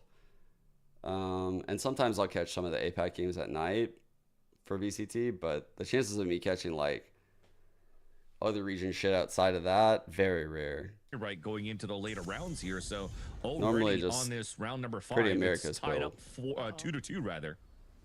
And Mame gave the op to Will, so they're chilling at A. But look at this 3-man flank from Thinking Men through C. It's gonna put a lot of pressure onto Mame. And now they're gonna get pincer too by Scrubble Bubble coming through mid. But Mame wins that, and Neptune turns around to assist that Killjoy. I feel like TWT TWT are about to blow them out. 3 versus 2. And Their TWT defaulting are is clearing. their defaulting just looks way better. Like they're just gonna pick apart this double duelist. I know this was just like an eco, but I think the writing has been kind of on the wall here these first 3 rounds with guns. The full call for Mummy to say, hey, I need some help. I'll try to survive. I'll try to delay. Throws all that util in the back, focuses towards the front, and gives a chance here for the last 2 to rotate back. At least 2 out of the 5 to rotate back from Together We're Terrific to at least hold that C-side push. And they had no util in the end for Thinking Men to fight against that long range on that C fallback. So very nicely done at that point. Now it just comes down to highlight reels if you can with these share shots. But there's just too many players at this point. 3, 2, 1, What does that mean? very soon. They wear hats Yeah, and we'll look at that pick. a tank top. Yeah, definitely. But yeah, I mean, there's nothing more you could do out of that. You tried to go for that surprise play to pinch towards that B site, but unfortunately, I think that piece of util, the dog coming out, just foiled all of those plans. I don't know. Anderson just kind of rocking this alias like all season, to be honest. But at least at this point now, I don't know if we he talked actually about that switched or economy, right? what. Now it's good. They have blade storms if needed going on and moving forward. They could actually bring the economy back at some point. They could potentially get a second op in the hands of Scrubble Bubbles in the next 2 or 3 rounds. So this becomes important here. How do you adapt to what Together We're Terrific has been doing so far on their hits? Aggressive. A-Lobby hit out of Thinking. I like Pancake's pulling out the blind right there, ready for that aggression. See, man, these takes, yeah. TWT with all the fade util are just chasing them all down. It leaves Reformed coming back from C. Vic's holding it. I don't know. I feel like the way Paper X deals with this, like the way Paper X would play this comp is like super fucking aggressive. Like they're like double satcheling up, they're dashing up, and they're Omen TPing up. And when they're not doing that, they're doing like these weird like fast flood rotate plays or like 4-1 flanks. Like they do weird shit. You know that there's potentially somebody pushing through, and hopefully the will take down the op from Biggest Mummy. surprise this challenger season so far. Ooh, Push is gonna come through Waterfall. that core game against Will has to OXG. watch That was a Sandman and surprise. Waterfall. Because At least Mummy I won't thought get Core shot played in the so back. well. You don't expect him to push that quite yet. Will gonna hold the corner. That's the best to hold the 2 and go 1 for 1. And Mummy turns, gets the 1 shot they need to give TWT the round. Oh, that was so close, and Mummy jiggled first, and it almost looked like they had that opportunity to reform, just couldn't connect the shots. Mummy, even getting that wall bang kill, rather, comes out of it unscathed at 150. So that op that's been lost on that second round. Chat, why did shift walking become a thing in this game? Who started saying that? Where did that come from? I hear it a lot now, like, but where did it come from? Like, why is it not just walking? Like, why shift walking? It's so redundant. Like, I'd never heard. Sometimes I think I heard people say that like way back in the day, but I don't know how that became like such a prevalent Mummy is thing. holding on to the op, knowing that Thinking Men have liked to be aggressive off the mound. And Like some people said that back in the day, and it was like, all right, like whatever. Like I'm gonna shift. I'm like, TWT holding it down. As Thinking Men are Just here walking. the weaponry that they have. They're trying like- to close the gap, but TWT play from spawn. They play back and passive. And it works out for them. Mummy 3 lockdown available. It'll just be up to Reform to see if he can come from behind the B door. I mean, yeah, it's the default bind in most games, but that, like, that's not the point. Like, it's not like I'm like fucking, you know, like, wait, well, how would it be, like, E using, like, bro, like, I'm not gonna, like, most games have, like, E as a use key, like, or, like, an action key. Worry about your back. You heard the It's door weird open. that that became a thing in We're just Valorant, hoping like, for one on headshot out of broadcast. that, but It's a very steady weird. flawless I don't from even know where it came TWT, from. 5 rounds in a row. And all the ults in the world. This is really good for them. Exactly. That's where it's going to get difficult too, right? You have so many alts in your favor in terms of that economy. You have a chance at least to fight for some sort of A side control, C side control to get an orb for paint at least. And It makes it sound to, like, an inexperienced viewer that they're doing a fucking special type of walk. Like, if I was in Iron and a broadcast talent was like, they're shift walking up long, I would be like, is it different to, like, walk with shift? Like, what the fuck does that even mean? That's what makes this so weird to me. Like, how did this become so prevalent? Like, you hear it everywhere now. Like, I'm not even joking. Like, I hear it in EMEA cast. I hear it in America's cast. I hear it, like, here. It's everywhere. It's fucking everywhere now. Like, everyone says shift walking. And that's why I'm like, how did this become a thing? out of scrubble bubbles because they already showed that hand in round number 3. No, I'm sorry. So how do they avoid to play around that? You're going to have to use a little bit more. You can util see at the Cloudburst beginning to cover the try to E find out recon where that bull. offer Yeah, it's is. like on the other end a for very Thinking Man, weird thing they're that gonna have to became use popular. bodies with that op to break that util first, and depending how Like, it seems like someone had, like, a fucking word count limit that they had to reach. So, like, they were just, like, throwing in extra words. Like, it's so redundant. Not many things are like that in fucking, like, competitive gaming. Like, there's not many filler words. And so it sticks out to me like a sore thumb when I hear it.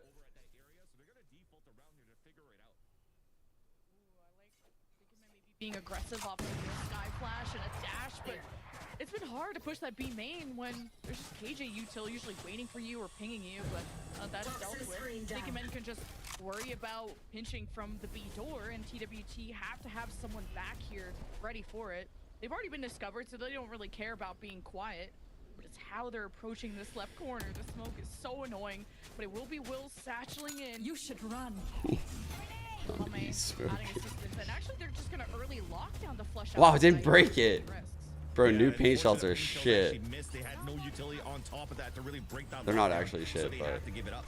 Easy plant now for Together We're Terrific. Oh, the Viper's pit too? Sure, why Cut not? off all waterfall with that. Oh, man, risky plant. Oh, yeah, that's a risky as fuck. Plant right there. Face your They fear. heard that. Now it's the Nightfall. He's gonna try for it again. To push out the retake that they thought was No. going to ensue. TWT don't have great vision thanks to this Viper's pit, so they don't really know where Thinking Men are. And that's why Neptune is taking kind of this off angle to see how they're going to be coming in and when they're going to be coming in. You hear the boom bot. Anderson's going through the pit with the op? Thinking Men in this What? case. Time running out. And Scrabble Bubbles has an op, but in Waterfall. There's a Viper Yeah. in his way. Why is he going waterfall with this? Someone can ping a target for him, but Neptune holds the corner. Bro, this is Jover. And this is just another TWT round. Lear's in a 1v2 for HP in a dream. One pancakes around the corner, and there it is. Had to come down to pancakes and Neptune at that Oh, point. that's It was a interesting, nice then. attempt by Thinking Man Yeah. to deny that plant for Mound in the beginning. And just getting that spray and hitting Neptune forced then TWT to use even more ults. But that little single corridor that you saw on the left side right here, when that Paranoid came out, 2 free kills for Neptune, gets a 3rd at that point, and that made it a lot more difficult. And especially difficult there for Thinking Man that they had to retake from Heaven. They had no other choice because of that pit, and they're trying to retake with Oh, I agree, Enzie's like, it's like the caster's trying to, like, spoon feed, but I actually feel like this causes a layer of confusion. It's like a bad time to do that. It's why, like, when I was casting, I always said the ability names instead of like I said the government names of the abilities as a caster, and I didn't make it sound like uncomfortable for me to say it because I just learned how to just say it in ranked and shit. But obviously if I talked like I talk in ranked, people that are like iron, they'll have no idea what I'm talking about sometimes. With at least some machine guns, Because it's a lot of slang that you pick up along the way. There's still a showstopper and paints at the corner. You can have the right timing on this. You can at least go 1 for 1. But now that okay, you're just gonna whip it out. Paint just jumps at the sand mound. TWT gonna use the Prowler to push him back. And Kentucky, an important win once again, extending into A. But now there's more than one defender to worry about at A. So how much time can Kentucky buy for the rotators of TWT to come in? Oh my god, what a play. Oh. Bro, this is so over. 7 straight. It doesn't even look close, some of these rounds. Probably a loss at this point.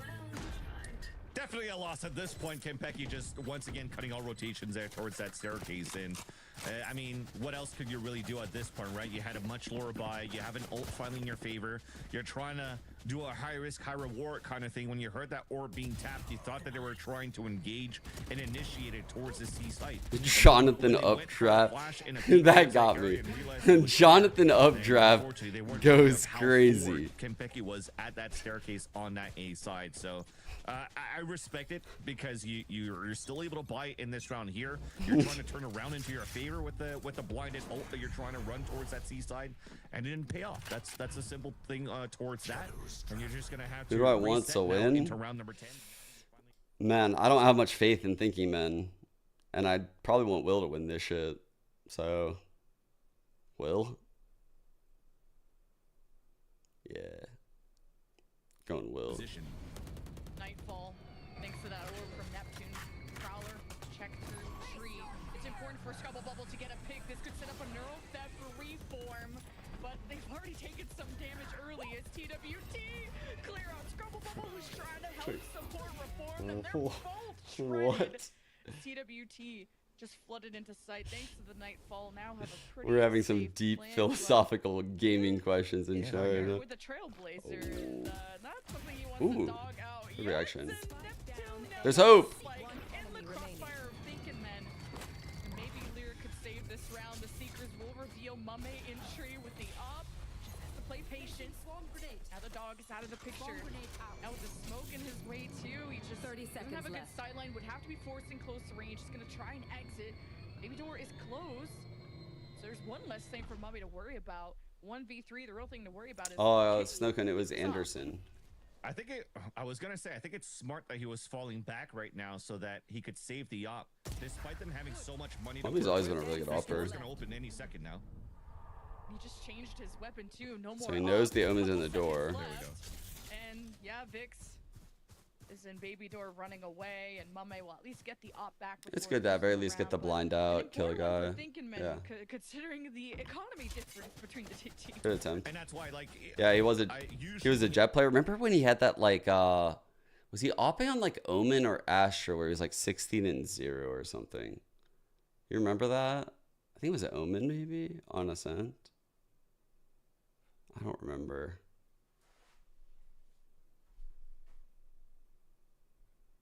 Scrubble Bubbles ASAP when you also once again control the economy against your opponents the whole half. So I like that. You were able to save that weapon. They're still rich this round Yeah, here. Baby They're Door rich was to buy until the rest of the half. but Four together were terrific. that's one I've Also grown to in position accept. to open the B site with a showstopper now that it's available for Will. Diggenmen have been aggressive at Mound before, and hasn't netted them much. There's a Trailblazer now. That's gonna go, I guess, tango with the Prowler and Showstopper. Yeah, that was from risky. Will. That was risky to Clear the dog back from of there the when he site, had this. Giving space for Pancakes to go for a quick plant. Now that he's smoked the top door, that'll be possible, and you make sure the door is closed from the C site. Okay, good. I like the relurk right there by Kentucky at Mound. Reclears it out, so they know the fight's all coming forward right now. This should be a hard retake for Thinking Men. Deal with all the cages, the smokes, and visual. Oh, bro. This'll be an all-out Great flank. brawl at least. Thinking men have the rifles to try and contest. Oh my God, Payne got caught. Double throwing mollies. shells, and TWT, they hose them all down. Oh, It's up to bro. a 1v1 between Brutal. Scrubble and Kentucky. 2 snake bites. Brutal. And yeah, he's just dealing with being oh. vulnerable and losing HP. Gets it at least a half. Kentucky playing his life. Okay, 1, Ready to 2, swing one last 3. time. He was gonna do a 3 count on him. Oh, that's so smart. Well played, Kempeki.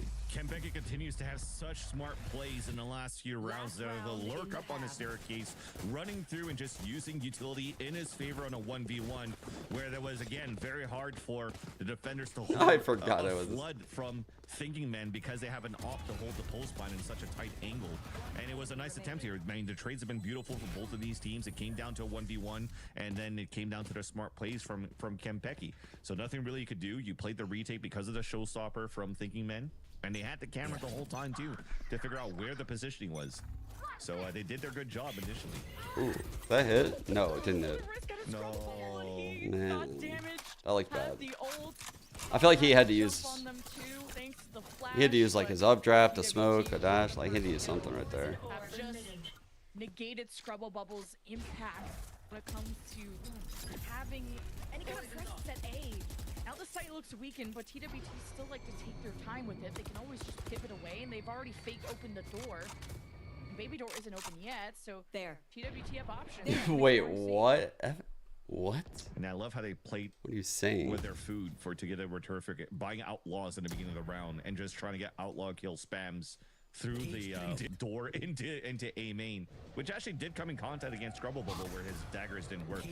So now they once again have the whole map to work with. You're forcing now your players to play a little bit more forward, and I love that Vix is just staying patient with this judge in front of B. He heard a lot of footsteps. Could get two here. This is gonna get bloody. Depends how Will lines it up. Some damage into Vix that at least Kempeki can finish 30 off. Now seconds left. site seems open. You've already smoked the top door and the back site. Oh, wow, that's so cringe. By TWT and Mama stops the lurk from Lear and any potential from a baby door Wow. push. So The timing is awful for TWT Neptune. have to worry about the top door, and now that the Viper's pit is up, this is such a Enemy task remaining. for Thinking Men to go through a 1 versus 3 for Reformed with only a Guardian. Bro, these neural thefts come at the worst times. Just unlucky. He had to use the last round, but whatever. All right, not too bad in the end, right? We said 3 or 4 rounds. They have 3 rounds, and now hopefully they have a chance here on their attack side on pistol to actually at least get the ball rolling. But again, if it's a 9-3 quote-unquote curse that we have at this scoreline, they have to be immaculate. Oh, it's very in their agent pistol round dependent, too. Pippa. So let's see what they're going to cook up here on their attack side. A lot of them here are just waiting to pivot out towards the A side to start. You have potential to just satchel. You have to just learn like what your reaction time is capable of as far as holding angles. When you're capable of holding flat lines, like I call flat lines like angles where like people are going to be peeking perpendicular to you because they're very hard to hit. Like you have to anticipate them, you know, like running out, jiggling, walking, like, and those are all like high speed type of moments potentially. So yeah, just like becoming in tune with that, I think is the biggest thing. Because it's different, yes. How TWT are establishing. You heard the door open. They could be in rubble, but Scrubble Bubble would have noticed this cross. So I think hoping to saw get him, at right? least one with the sheriff, and there's more than he can handle. They're like, no, we don't want it. We don't want it.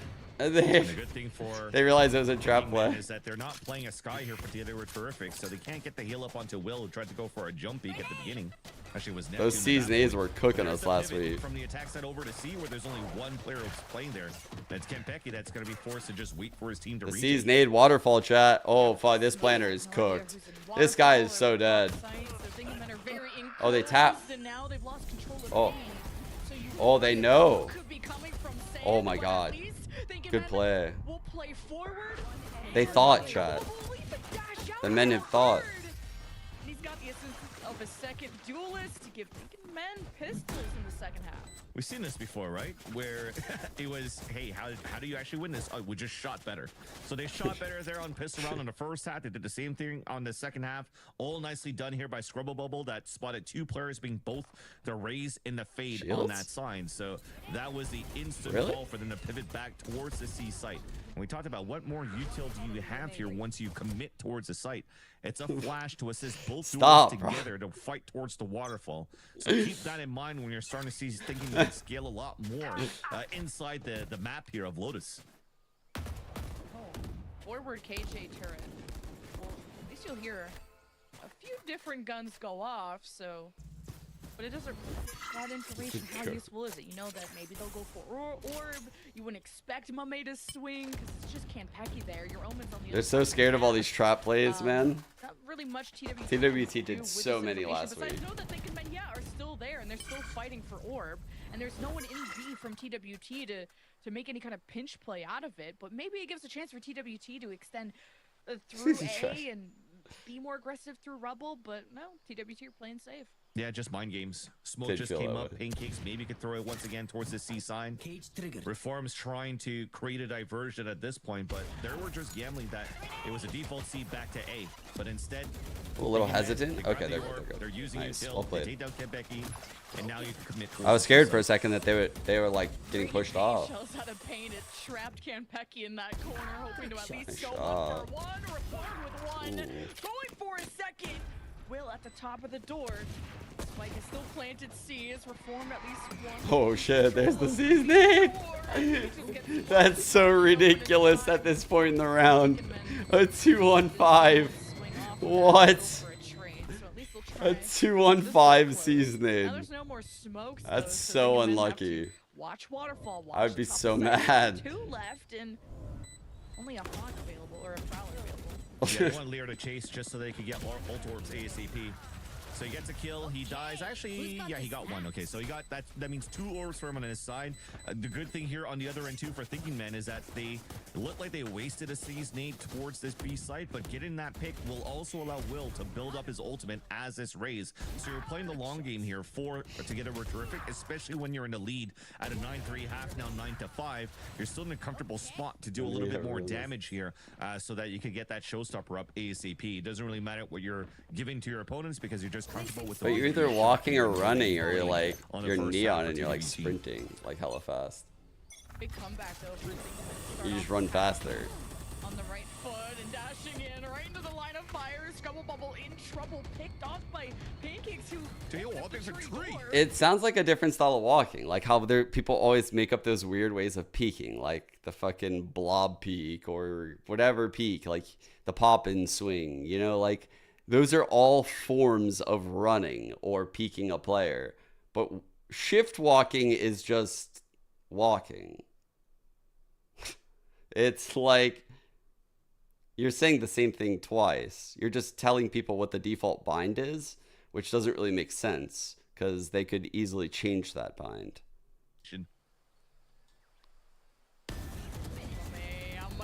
Oh, oh my God!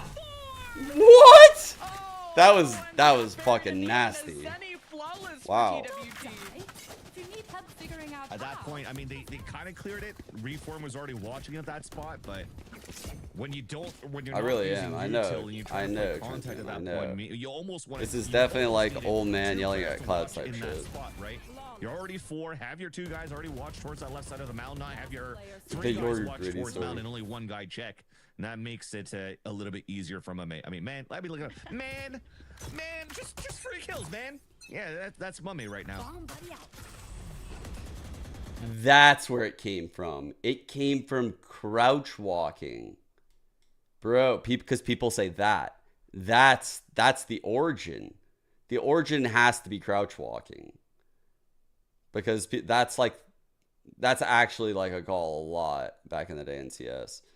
Instead of saying like, yo, like kneel or wait, crouch walking. But crouch walking is the action. It's not control walk. So yeah, it doesn't work. It doesn't work. What am I talking about? No, crouch walking is actually like correct. No, that's not an example. There's no other example. Shift walking is the only example.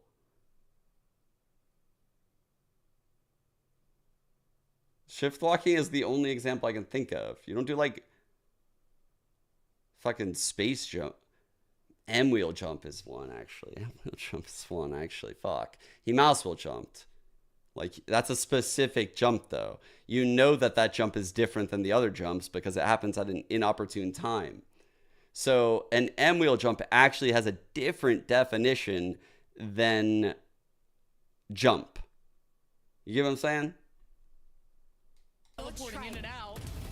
Now Thinking Men approaching, playing off the Seekers, but Neptune just sprays while It wouldn't be a problem if they called it quiet walking, because quiet is an adjective. For TWT. Now hearing the quick pivot towards B, TWT will try to match them there, but Scrubble Bubble at the forward step first. Now using the Trailblazers to clear top side, they know they're close, and Scrubble Bubble swings in time to help, but Pancakes is better and gets both of them. Last player standing. Crazy like that, but performed. The Sheriff got Vix from Guardian. Pancakes with only a rifle, not a lot of HP, so Thinkman will continue to live on.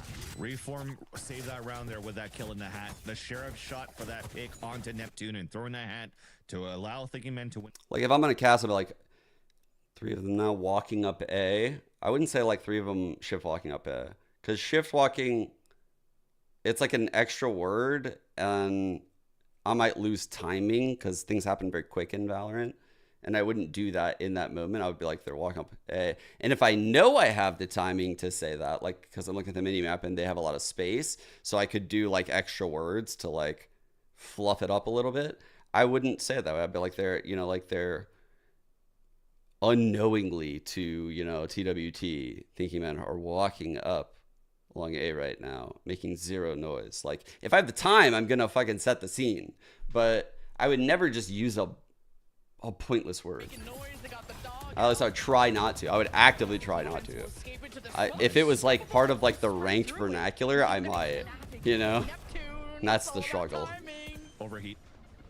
A little bit of a peep overheat, but now defensive prowler. Just to see how close they are. TWT maybe trying to prevent this plant. Will with the show. Oh no. Oh no. Or that's Payne that took his own team out. I'm Oh dead. god. Oh, Thinking Men not in a good position. 1v3 can't get it. TWT what a match point. I mean, we're all blinded by everything that was happening. Nobody saw the second rocket, right? Nobody saw the second rocket. Nobody saw that. Match Fireworks display. Yeah. And I understand. I even called Scrubble Bubble out Bring on this the to the overheat, group. but I understand it, man. He's creating so much Derail space us the for team like right 30 now. minutes. This is like, this is the type of shit that would like literally have us in the weeds for like 30. Like, Kurt would have to drag us out. Because I'm in the weeds still. We've been talking about this the whole goddamn map. I'm sick of talking about it. I'm actually sick of talking about it. I don't care. I don't care about shift walking. Everyone say it. It doesn't matter to me this much. It really doesn't, I swear. Fuck. Fuck these words. Right? The Lear didn't even have any more flashes. On top of that, he was healing his team. Just say whatever you want. And it just really looked like you were trying to just open up the site and get a little bit more against your opponents. And It was an honest question at first, then we have yapped now for an hour about it. How we got here. This is bad, man. This is bad. I'm broken. I'm actually broken. Would be kind of nice here. And You guys have broken me. I yapped myself out. In the end, I was gonna say you could drop this Whew. reform, so you could hopefully get something a little bit more of a complete. I yapped myself into submission. In terms of a buy. I started so strong. I can't fight anymore. The Scrubble Bubble has been so unlucky with the blade storm. He's gotten first pick both times. He's wanted to just jump around a corner and get some work done. Good point, Lyria. It'll be a bit easier on the attack. Choosing to go A. I They have some rifles. definitely misuse that word frequently. Now you got the haunt that may have Oh, you are absolutely correct about that. I've had teams where people... Spencer's the one that fucking... Hiko. Jordan, you are literally... Like, I could literally hear his voice in my head saying, like... Corey, you are literally, like... Whatever. And just trolling the fuck out of him.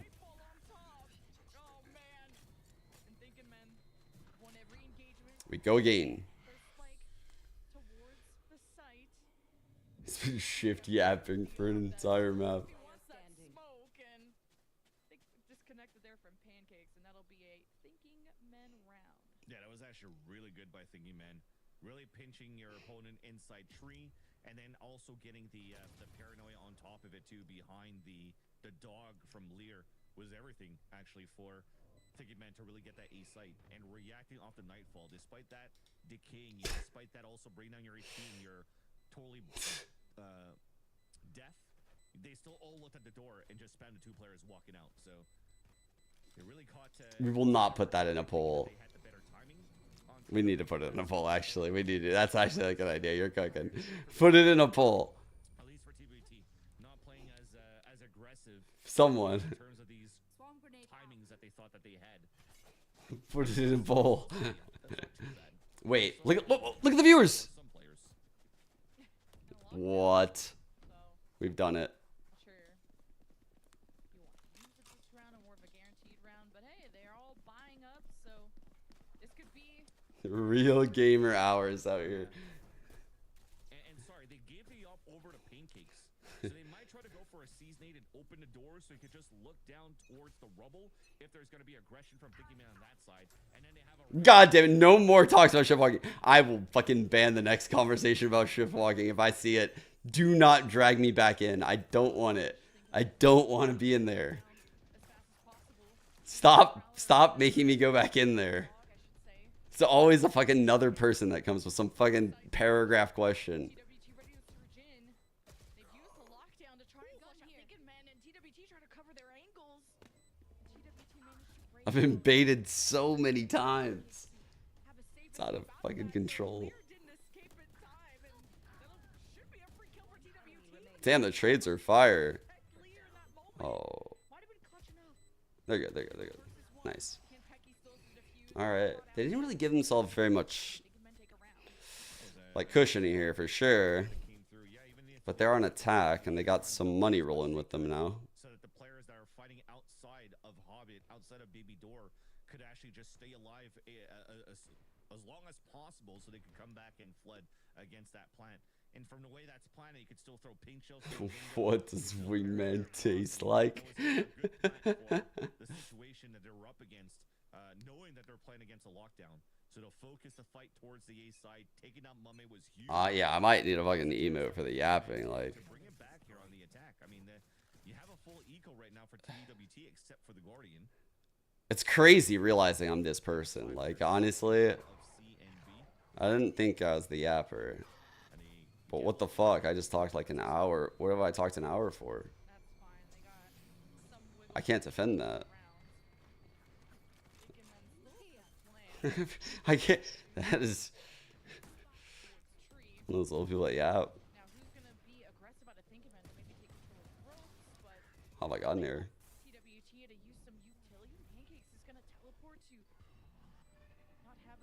Oh, blind miss. Oh, shit. It looks like Thinking Men are like shooting now. Like they're playing a lot better individually. Close round though. Ain't too good.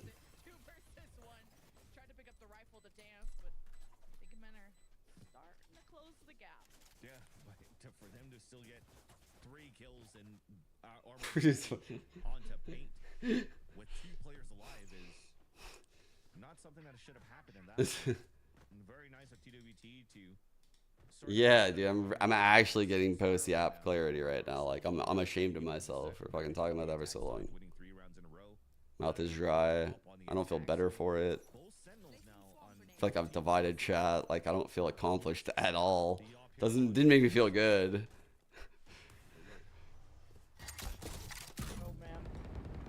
You heard the That was not a good yap. I didn't like no it. more peeking that up. If you're Mummy or anyone around. Now One kill for Campek and you might like just reactively ult here. Huge KJ setup.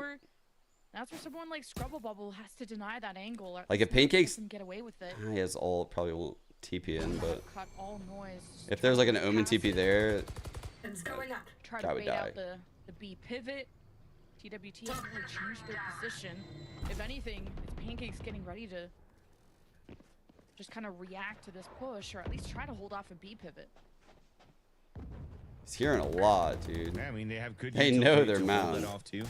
Turret, they can play close with Pancakes. Top Seeker Get soon. support here from Will. Double swing. Ooh, the Viper moved in the site. They're ready to fight now. They're comfy with just fighting now. Look, they're all A leaned right now, or C leaned. Oh my god, this is gonna be a crazy fight. 30 seconds left. Oh, that's a big death. Huge play by Campeki. This should do it. Oh. Lear saw him and was like, wait, wait, wait. Nothing. No util. Rip. GG, TWT. Unfortunate there was going to be just like the first series, inevitable at that point when you're in the lead by so much here for one side for you to try. Not my proudest, yeah.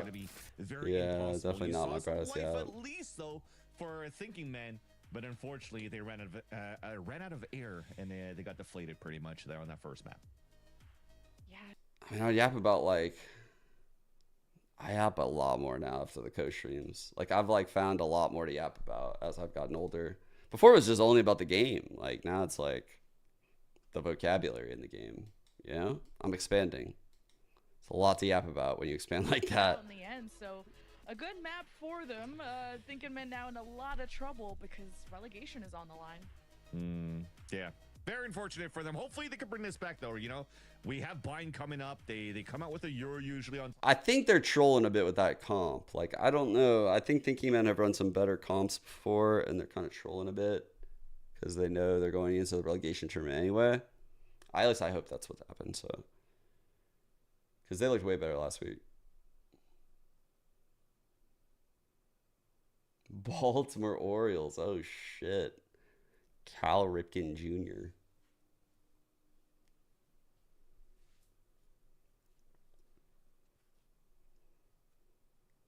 Valorant Encyclopedia website.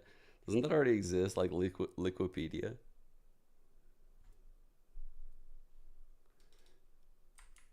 All right.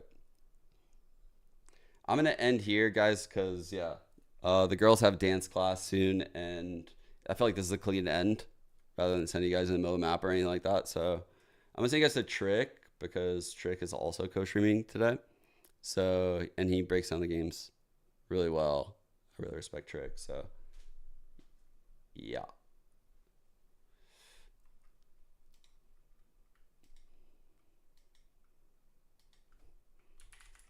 All right. I will see you guys tomorrow.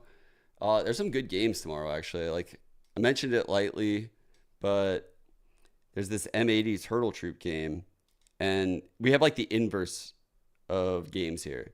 We have who is probably going to get this top seed, and then who is going to go in relegation. Like, we get both of them. Oh, that's like my favorite day. This is such a good day. We're very like polished, and then we get like jail Valorant to decide who goes into relegation. Oh, that's gonna be fire. I actually am more excited for this one, low-key. It's gonna be fucking awesome. All right. Let's see.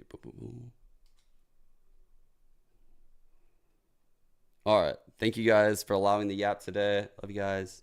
Peace, peace, peace. See you guys tomorrow. Thanks for tuning in. Go at MXS. We own. That's another thing. We own. The end. We throw it more like loose throats.